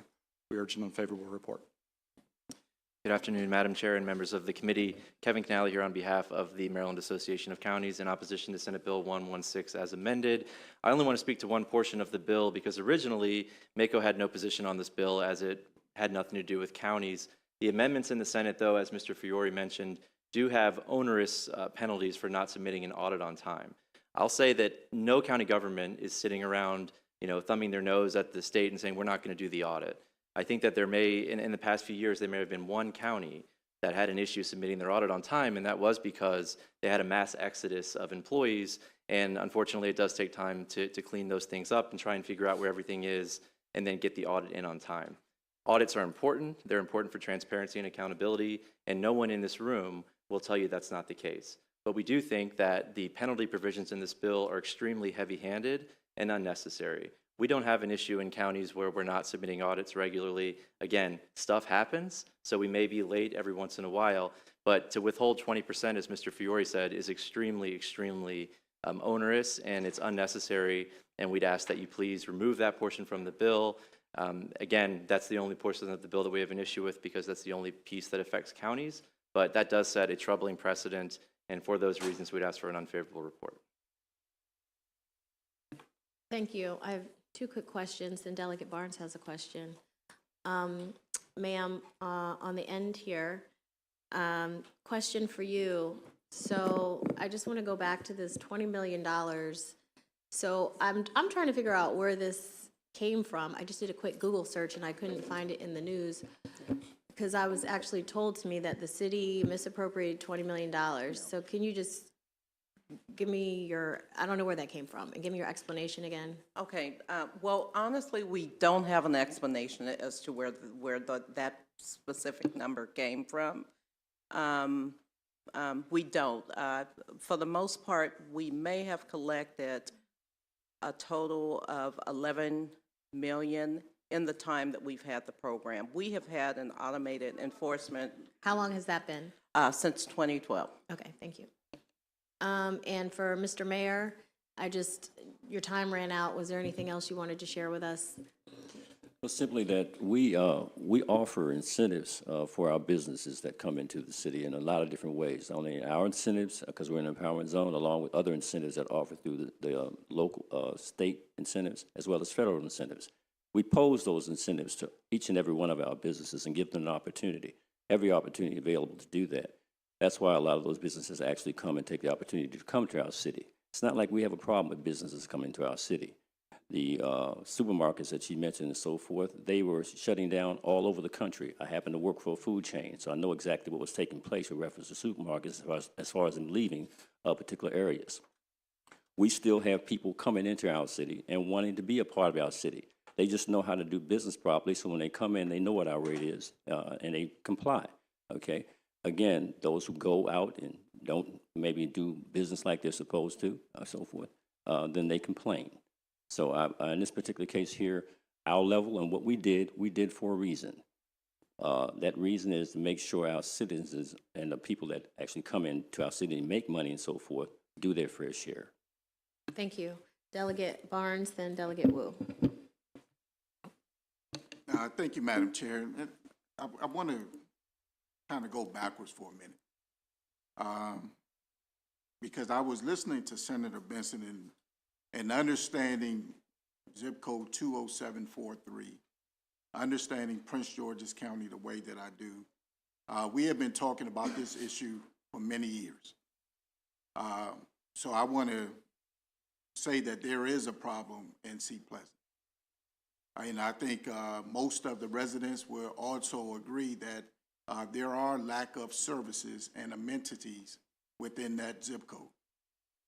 I think the senator is trying to come up with a solution that makes sense. And maybe this is not the best or it is the best. I'm not sure. But I think we need to wrap our arms around exactly what's going on. Mr. Mayor, you indicated that since Planet Fitness has been there, they haven't paid anything. That's a problem. That's a problem with leadership. That's a problem with management. And that there's a problem in which we're not collecting any money. So since they've been there, how much money do you believe is due to the city of Seat Pleasant from them being there and no money is being collected? Right now, sir, that amount is tapping in around $400,000. Okay, now when you say with reference to overall leadership and so forth, okay, we have done what we can to try to get compliance in this particular area, and we've been working over a period of time. We've been following our legal advice with reference to going about collecting those particular arrangements, and that has been, I guess in this particular case, has been something that we're having to take an additional look at, because that's the only reason why we were holding off on specifics by virtue of the advice that we received. Okay, so I would say that we're trying to do everything properly within the confines of what we have, and we've done everything legally, okay, and asked for legal advice to move forward on those things. Would I have shut the doors down and put locks on there and so forth? Probably would have been the case, but in this particular case, by getting legal advice at this time and so forth, we were clamped with reference to moving forward on doing that. So Planet Fitness has been there since when? 2018, sir. 2018 is 2023. They owe the city roughly $400,000. And I'm looking at $400,000 based on the decrease of funding should this cap come on that I believe was stated around $500,000. The town administrator, you said since 2012 to present, I believe the speed light camera has done about $11 million. Is that correct? It's $11 million that has been collected, but we also pay fees to the program administrators Out as of well. that $11 million, how much money should be going to the city of Seat Pleasant? Roughly about 60%. Where's Buckle? 60% of 11 million is what? It's not 20 million. Roughly $6 million has gone back to the city of Seat Pleasant. Is that correct? That would be correct. Let's just say this, sir. There was also alleged that we... One second. Yeah. I'm still we're talking to her. So out of that $6 million, you said that money is going to the general fund? It goes into the general fund. Most of it goes into the general fund. Money from speed, only 10% of that money is remanded back to the city, and the majority of that goes back to the state. Okay. Mr. Mayor. There was a question, and that question was whether or not the city has tried to work with the senator and the delegation. Since my coming into administration, okay, which I started as far as being the mayor in August, we've tried on numerous occasions to work, okay, with those parties. And we will still work with them if they'd like to work with us. But to indicate that the city's not doing that, and if that was implied, that's a falsehood. And then my last question, because I think what was said earlier, that there are not a lot of businesses there in Seat Pleasant to make up, or that would be able to make up the shortfall. And I think one of the largest businesses that was brought up was Planet Fitness. And if Planet Fitness is not already playing, how do you think you would be able to attract businesses to come to Seat Pleasant to make up that difference? Okay. I'm going to give this back to the mayor. Yeah. Oh, okay then. Well, the city of Seat Pleasant currently has 111 businesses that reside within the city limits. And we collect taxes on most of them. So with since Planet Fitness has not paid the entire time that they've been there, they're not a factor in how we're utilizing the funding coming from the business personal property taxes. Right, so my question, should this cap come on to the city of Seat Pleasant, how do you think that would help in attracting businesses to come there to help make up the difference? Mr. Mayor? I don't think the cap would have any effect with reference to businesses coming there because we don't have a problem with businesses wanting to locate in the city. I am approached now in this position by many who would like to be a part of the city. What we wanted to do was make sure most folks don't want to come to a community when they feel there's going to be a problem with safety, public safety. And or they like to come if they feel that they're going to be a place where they can attract people to come in and live there by virtue of having good educational facilities. We're working hand in hand in those areas to facilitate all those areas since I've been in this particular position. And I believe that there's several folks that come in and want to come into our city and do business. So I don't see that that would be a factor. And they pay the rate. You know, if they're going to do business, they come in. Okay, so capping that and taking that down, I don't think that's going to have an effect. You know, you may say you're going to pay a lower rate that's going to have an effect, but businesses want to do business inside the county.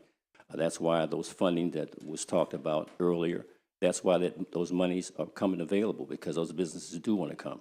It's just a matter of who wants, okay, to be responsible for that money coming in or those businesses coming in. We happen to take we do services. Those services that we do our own trash services. We have our own police department, along with other things within the city. So we do a lot of things that this county doesn't even have to be a factor in, and so forth. And those things that we do and so forth are good to our citizens. Our citizens, as you can see behind me, I have several citizens that came down here in support. As was indicated, there are people who have been making phone calls and so forth in reference to not letting them take the rule or the home rule that we have in our city and allowing us to do business as we've been doing business, working with us to make sure that we comply in ways that we will and we are doing. And that's a big summation. I could give several other things, but I'd like to have opportunity for other folks that I have here down to testify. Thank you. Thank you, Madam Chair. Delegate Wu. Thank you, Madam Chair. So I look at your city profile. You have 4,500 people around, and you have 7 council members plus another president, right? And that means that each one probably represents 600 people, 650 people, right? So what's your administration cost in terms of your city operation? Now you're speaking of what the council members and the mayor receive as far as income? Yeah, in total, right? Are they full-time or part-time? We are part-time. Do you have a full-time staff? We have full-time staff members, correct. I see. So you see the number, right? It's so low, right? Each one only represents 650 people, including children, right? That's correct. So I think when we talk about it, if we cut this, that may cut your service, right? So we are concerned about that from Delegate Barnes, and because $500,000 is a lot. I'm wondering from your city operation point of view, is there any way you can cut your operation in terms like a bureaucratic, I would say bureaucracy, but you see my point there. We have cut some of our operations. That's why, as far as getting things done timely and things of that particular measure have taken place. If we didn't have those cuts, okay, in those particular positions, we probably wouldn't be in a position with reference to when we talked about audits at this time, okay? So, no, cutting staffing would not be a concern. What we have reference also with public safety, we have based on our area and so forth, there is a need, okay, for the amount of staffing that we have, all right? Also, again, I indicated that we do our own trash pickup and so forth. So there's a need there when we allocated out before we brought it in-house, and we felt that over a period of time that would save money, okay? We also wanted to make sure that we continue the type of services that we do have to our citizens. The county, most places, they reduce their services to 1 day a week as far as certain types of pickup. We still do 2 days a week.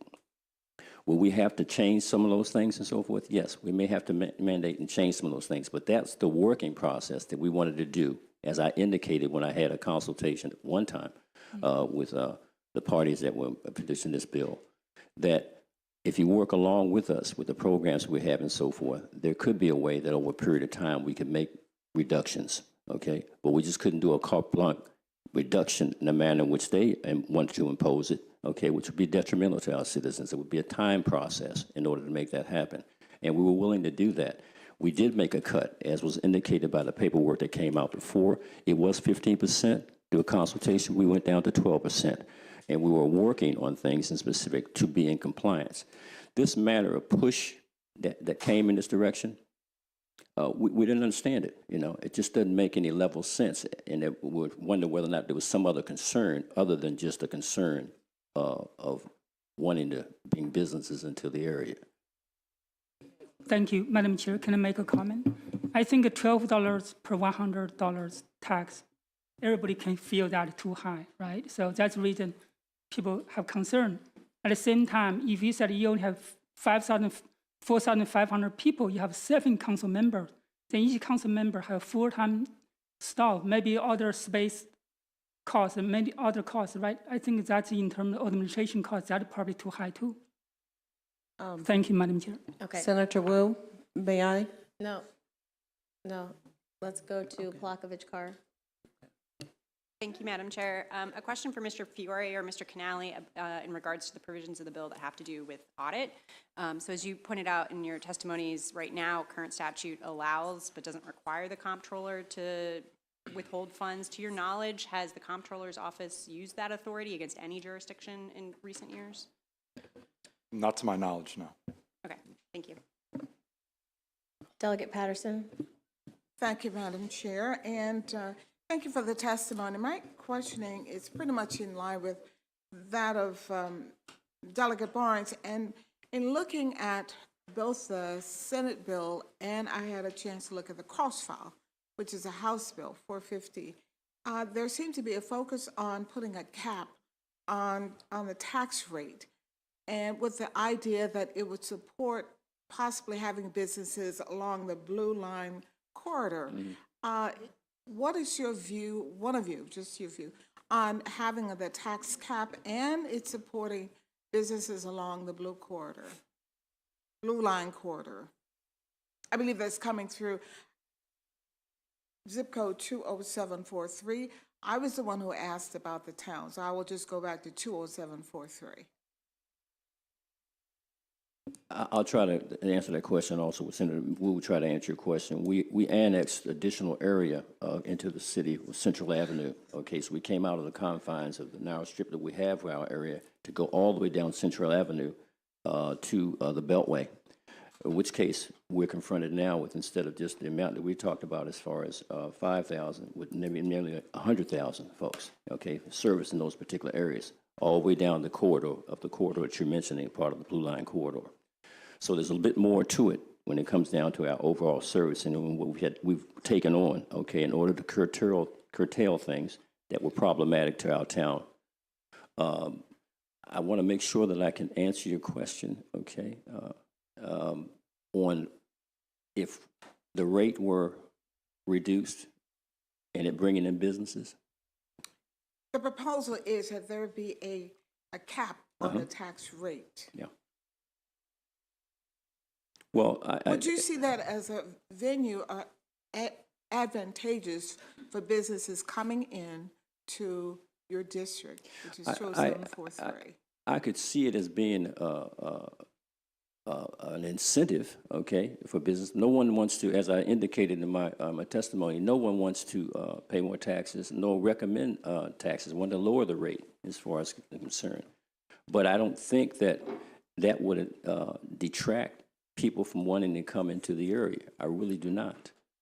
Okay, and lowering it, I don't think that would be the best possible idea at this time to do that. I think that a modification, if you wanted to look at that in a time manner and so forth, would be the appropriate way to go. The bill proposed by delegates Lewis and Harrison address a cap, not lowering it, but simply a cap. Thank you. Okay, well, the matter of the cap, and the reason why we're having an issue with that is because we felt that the cap would set a precedent, and that precedent would go from not just for our municipality, but several others in the state, as well as counties. Thank you. Delegate Miracle North. Thank you, Madam Chair. I'm going to add on to what my colleague Delegate Patterson had asked, just a little bit about the economic development goal, which seems to be the case with both bills. You mentioned that businesses don't have a problem coming to Sea Pleasant. No. What are these businesses that are coming to Sea Pleasant? Well, the businesses that have been coming, not necessarily the businesses that we necessarily want to come. In cases we've been having trouble with tobacco shops and things of that nature, but that's another concern altogether that we can address. But other businesses, such as stores and things of that nature, as we have sit down and have talks and so forth with them over a period of time, I feel no reason why we can't have those businesses come. Just as we've had conversations on how they want to go and enhance the Blue Line corridor. We've had people that have come in and approached me and talked with me with reference to wanting to come in and do business in the city. So. Okay, so could you name Planet Fitness as a one that doesn't pay, but I was hoping you would name other businesses that are cooperating, but you have not. So. Well, we have Super Beauty. We have Discount Mart. When you're talking about the closing, she said the closing of pharmacies. Well, CVS was closing down pharmacies throughout the nation and so forth, but we still maintain a CVS inside Sea Pleasant. Okay, as far as shopping is concerned, even though we'd like to take on other types of shopping entities that I will be in consultation with, okay, in the near future, and I have been in consultation with them now. We do have supermarkets, okay, but they're just not large supermarkets. They're small supermarkets like Save-A-Lots and things of that nature. We haven't gone after the large super chains, but I've had talks with super chains, and we will continue to have talks with them if we can facilitate certain things with reference to our area, and then incentivize it by the incentives that I mentioned when I was giving my testimony. These folks will come and they will do business the appropriate way because they will take advantage of the empowerment zone and the incentives that we have available because of our community. Okay, Madam Vice Chair. Thank you, Madam Chair. And I want to thank and just give the due respect to the local city officials who are here, who came to testify. We know you have a lot to do and a lot of services to provide with very little funding, and I'm sure a lot of you also have other full-time jobs and other work, so we do appreciate your presence and your leadership and your work in your communities. I am just appalled, and I think it's just so egregious what we've learned about Planet Fitness and the funds that they have not paid in terms of taxes that are due.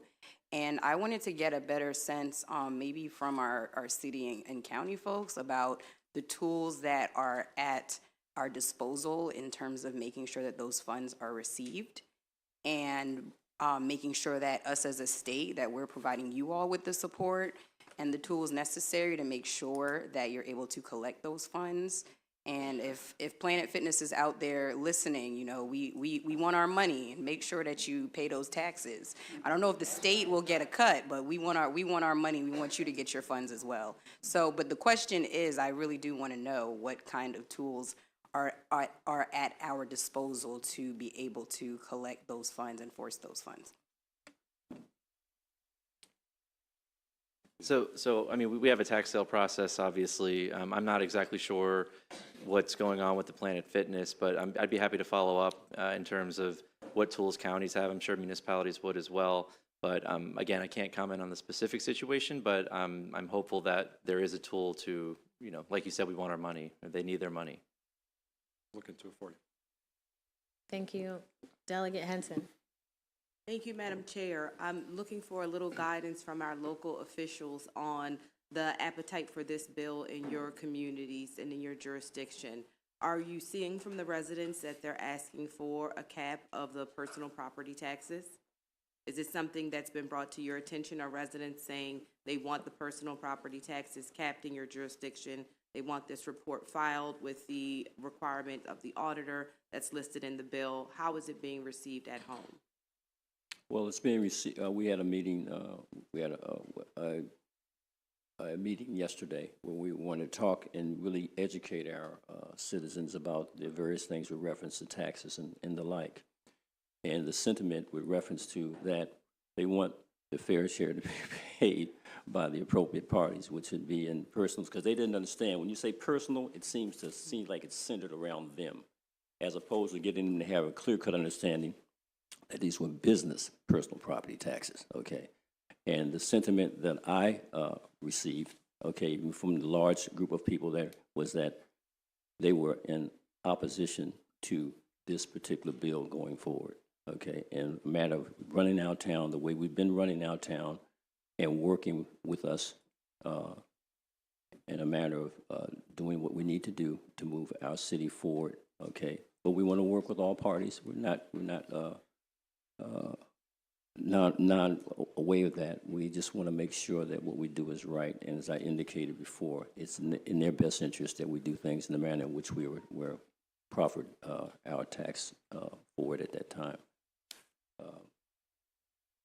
If they would say, Okay. How do you feel, folks? We have some. I'm Madam sorry. Chair, may I ask a question of Mr. Yeah, and committee, there are another panel coming up after this. Okay, Go ahead. and I appreciate the time and also giving the additional time for us to come before you. I think she has a follow-up question. My question is for Mr. Canali. I saw in the fiscal note that the potential impact to Dorchester County was a reduction of 1.1 million if the bill were to pass. Can you offer any comment or any insight on what the impact of that might be to the county? So that specific case with Dorchester is the one I spoke about earlier, where they had a mass exodus of employees and they weren't able to complete their audit.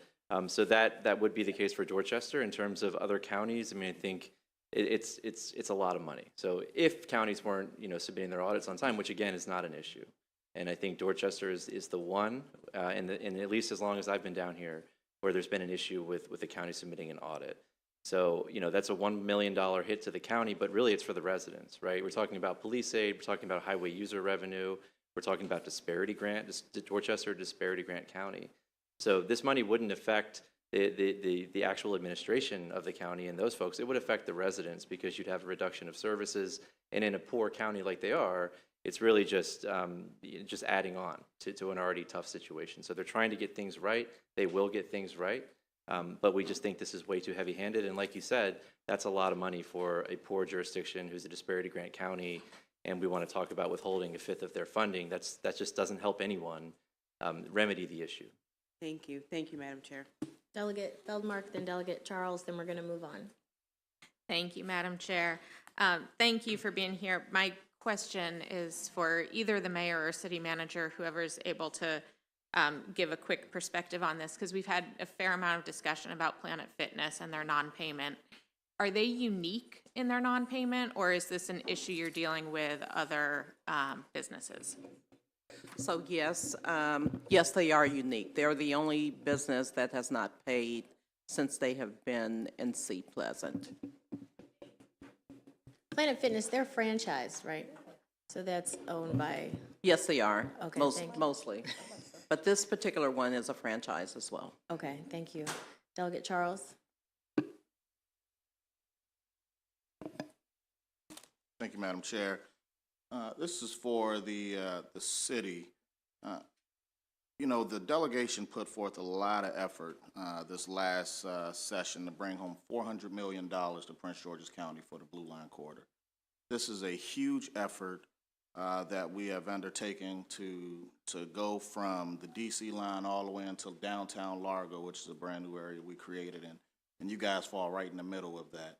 And one of the things that came about, you know, over the last few years of discussion along the Blue Line Corridor, specifically within your area, is the food desert issue that we've been dealing with. You know, we've tried to come up with all types of legislation to figure out ways to bring grocery stores to you all. Safeway left, and then we did this big grand opening for the Good Food Market, and then I don't think they're even there anymore. I'm not sure.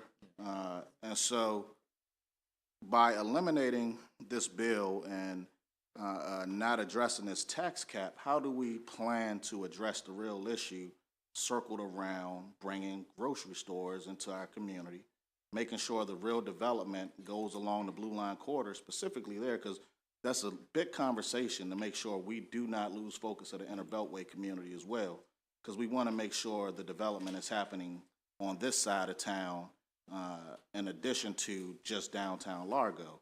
But I'm interested to hear how you all plan to do this with the tax cap, you know, a tax that's so high to bring these grocery stores in to allow for them to stay. And I know there's a lot of other mitigating circumstances and issues to why Safeway left, but our people are now stuck without a grocery store, having to buy from a dollar store to get groceries for their household that's walking distance from their homes. So what can we do about that, and what do you plan to do about that, Mr. Mayor? Well, we put together a master plan. We were one of the most prestigious law firms to help us in putting together a master plan for our area, which we submitted to our county council member and so forth with reference to working in that particular arrangement. We've been having meetings thus far with community stakeholders to look at our areas and see how we would actually put these types of businesses in that would be to take it away from having food desert there. We'll be in consultation and talks with other types of grocery stores, such as we would say Lidl, Aldi, and the like. Okay, that might have they're a smaller brand than like a Giant Food or a Wegmans or a Safeway. Let's just say. That might not need exactly this amount of square footage that we can facilitate in specific areas, okay? We do have the land mass, okay, in certain areas to have development take place, and we will be through our economic development and the types of things that we're doing and proffering forward, we have ways, okay, and we've been looking at ways that we can actually bring the types of businesses that our community deserves. That's why we went into the aspect of annexation and annexing our community to allow our community the type of space that's necessary to bring in businesses and the like. Because most of the consultation that I had during that time period with businesses was that we didn't have the mass that was necessary in order to facilitate those particular ones. But I believe now with that we've come in, we've got an area, attractive land that we can facilitate business in that particular light. So we have been working vehemently with groups to bring about things that are necessary for our citizens to have.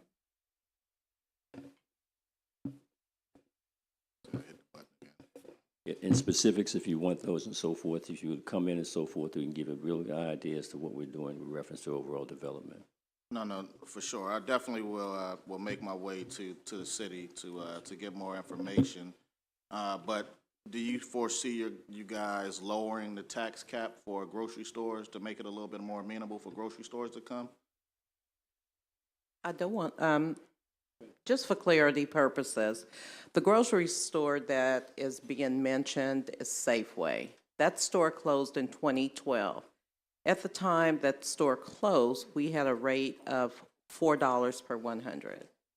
So there are many reasons why stores don't come to areas such as Seat Pleasant. So economic development is the responsibility of our city, but it's also responsibility of the communities around us. But decisions are made for businesses based on demographics. It's based on need. It's based on what the crime level looks like. Our master plan that the mayor spoke about really is, and the tax rate and the purpose of the initial tax increase over time to businesses is because we were having a problem with crime. Our Public Works Department were going around these businesses and picking up needles and finding heroin under flower boxes. So we needed to move from a 1 to 2 man police department that was from 9 to 5 to eventually what became a department which has the capacity of up to 36 officers to man the areas that our citizens live in, because we are at the cusp of Washington, D.C., and we get it from Martin Luther King and the Central Avenue.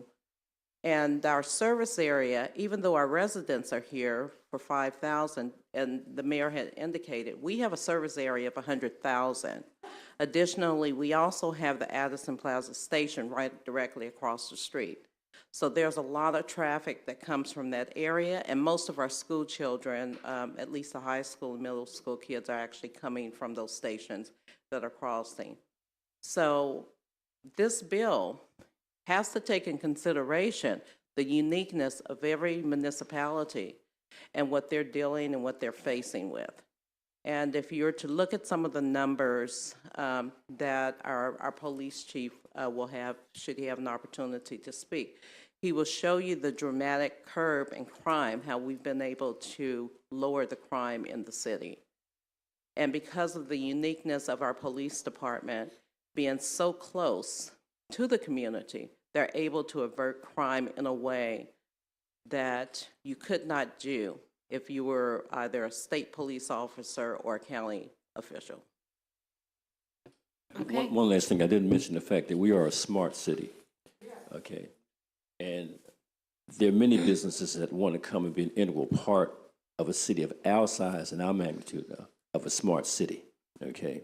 So there's other variables that were in play with reference to businesses wanting to come and be a part of our city, okay, in that concept. Okay, thank you all very much. Next, Hope Love, Sharika McCarthy, Eugene Grant, Quentin Page, and Donovan Bilbro. And then there are 2 folks virtually.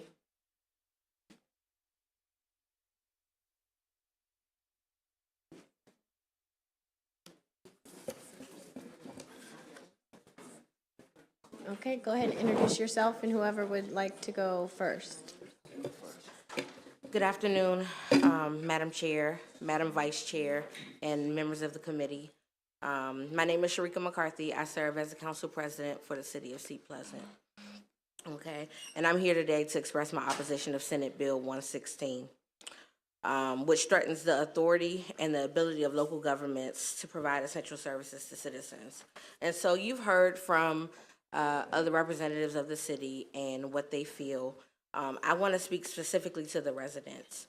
And so the city of Seat Pleasant is a smart city that provides very essential services to our residents. And so was mentioned the caller bus. We talked about grocery stores. We don't have a grocery store within our jurisdiction. So the caller bus allows for us to have a bus on call for our residents to get to doctor's appointments, to get to the grocery store, to get here today. Mr. Mack is here. He brought residents here today. We also have in-house trash. We were having issues with contractors who provided trash, and so we decided to bring in-house trash where we offer job opportunities for community members. We have 1 day a week recycle, we have 2 day a week trash pickup, and we have 1 day a week bulk pickup. Our residents are very pleased about that, okay? We also have a 24-hour police department. I know, and my residents can attest to this, before we went to the 24-hour department, it took, the response time was slow. Now, I can look out of my window at any time and there's a police officer on the street patrolling, okay? I feel safe in my community. And so it's very important that we have that 24-hour police department. The businesses that we talked about, we patrol the business area in the city as well. The crime that's brought there by certain businesses, the police department patrols there. My issue is, oh, okay, I'll be quick. My issue is we're talking about the big people and the big players, but the residents are the ones who will suffer the most, okay? They will not get the services that they're used to, the services that brought them to the city of Sea Pleasant, okay? We're talking about Planet Fitness and how they haven't paid, but if Miss Ella Lewis can't get to her doctor's appointment because we had to cut hours from the caller bus, that's an issue for me. If Miss Katrina Robinson can't get to her medical appointments, or she can't get to the post office, that's an issue for me. Or to a grocery store that has produce, that's an issue for me. And so I just urge you guys truly to consider our opposition in this bill. Thank you. Thank you. Ma'am? Good afternoon, Chairwoman Atterbury, Vice Chair Wilkins, and distinguished members of the Ways and Means Committee. I am Councilmember Hope Love from the City of Sea Pleasant. I stand before you today strongly opposing Senate Bill 116. This bill would have an adverse effect on our city's abilities to provide critical services to our citizens, particularly the ones who are most vulnerable. In the City of Sea Pleasant, we experienced significant crime, which demanded additional police services from the City Council. Approximately 20% of our residents are senior citizens who depend on public safety services. To improve our public safety in the business community, we addressed additional patrolling in the higher crime areas. This led to the police department increasing its force from 2 9 to 5 officers to we're 24 hours now. It takes them literally less than 2 minutes to get any place in Sea Pleasant, and at times it's very much needed. The bill does not consider the unique needs of our city and how it unfairly targets Sea Pleasant. It would have a detrimental effect on our ability to provide critical services, particularly for our senior citizens. We implore you to consider the impact of the bill on the City of Sea Pleasant and its citizens and give an unfavorable report to Senate Bill 116. Thank you for your attention and your consideration. Thank you, ma'am. I have a quick question for either one of you, because I heard two different numbers. How big is Seat Pleasant in terms of population, just approximately? I heard 100,000, but then I heard like 5,000. So no, as far as our residents, yes, there's about 5,000 residents who live within the City of Sea Pleasant. But because we patrol Central Avenue, we have a number of people who are in and out of the city per day. Okay, thank you. I was just a little confused. Any questions for either of these two council members? Okay, thank you very much. You both can be excused. I know the police chief, are you here? Yes. You weren't signed up, but I'm happy to have you come up if you want to say a few words.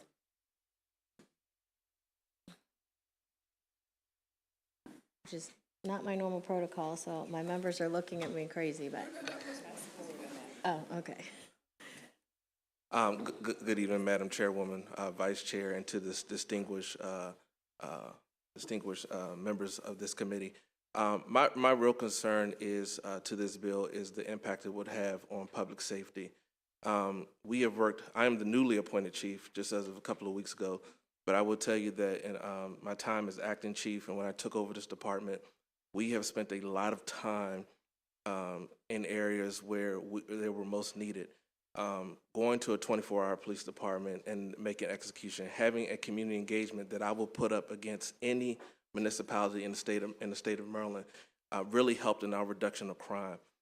We worked very hard for that, so I'm concerned that this bill may have some implications immediately on us that we can't recover from When the county was reporting a 300% increase in violent crime and the region reported almost 600 post-pandemic, Seat Pleasant did not, and that is because of my officers in our transit areas work very hard. While recruitment is still a struggle all over the region, this bill would significantly impact some of the engagement activities that we're doing, and that has really helped in the reduction of crime. We have a relationship with our apartment complexes, which before I got to Seat Pleasant, which was horrible. And we were able to engage in a way. Now we know every child, we know every resident, and we have a commitment to them because of this. I'm concerned that we won't be able to do that. I've actually been able to take patrol positions and place them in our only elementary school, not as a reactive, but as a proactive approach. We're teaching DARE, and we're doing drills with teachers, and we have a relationship that I've never seen in any community in my time in law enforcement, and we've done that because of the programs that they've allowed me to implement in just my short time as acting chief and now as chief. And I'm concerned that if we go so dramatically, so quickly, it can really hinder the things that we worked hard to do and accomplish in such a short period of time. Thank you. Thank you. Perfect. Could you tell us your name, sir? We know you're the chief, but My apologies, Chief Demetrius Harris. congratulations on your new position. Are there any questions for Chief Harris? Okay, seeing none, thank you very much. Thank you. Did you sign up? You kind of moved up.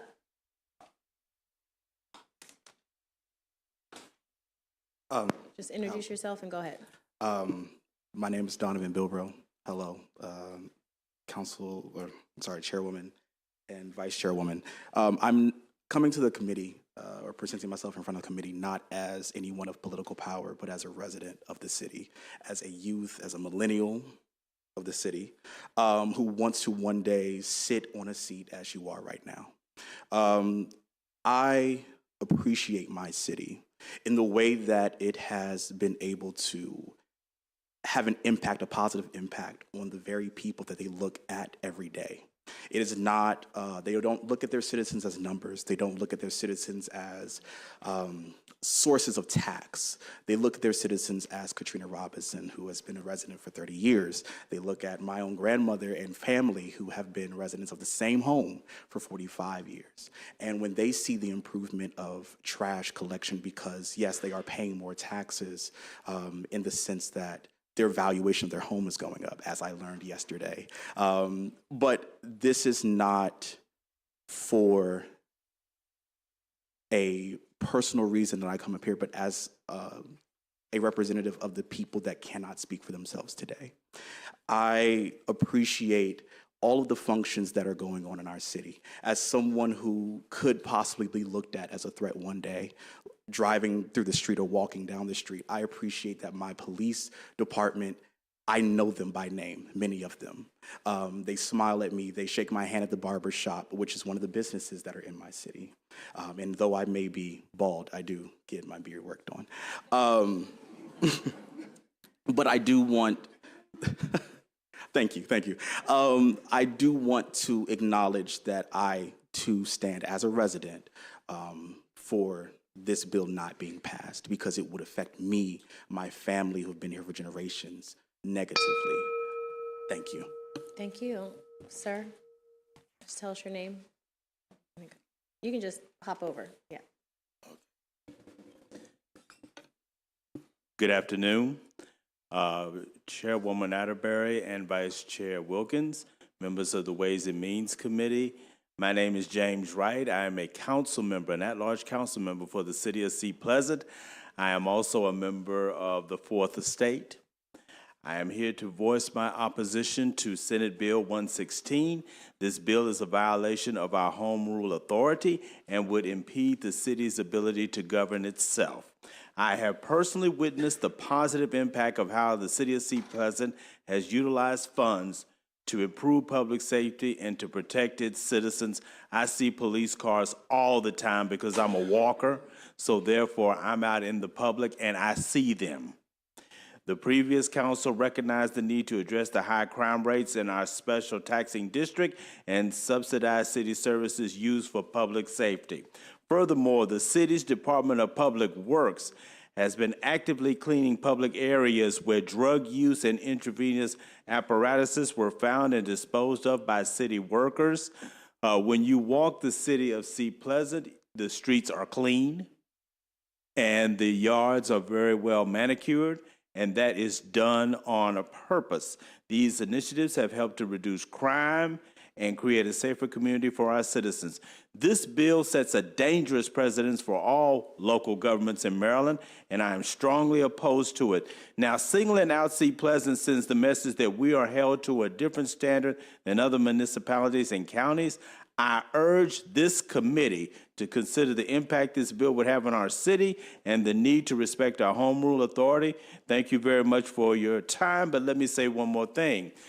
It is no secret that I am a big fan of Senator Joanne Benson. I think she's had an outstanding impact in our community, but I do not support what she's doing with this bill. Thank you. Thank you. Any questions for this gentleman? Okay, seeing none, thank you. I will call three people: Lloyd Blackwell, Quentin Page, and Eugene Grant. Are you here with us? Okay, thank you all very much coming out today and waiting. That was our last bill of the day. So that concludes the testimony on Senate Bill 116. Thank you, committee.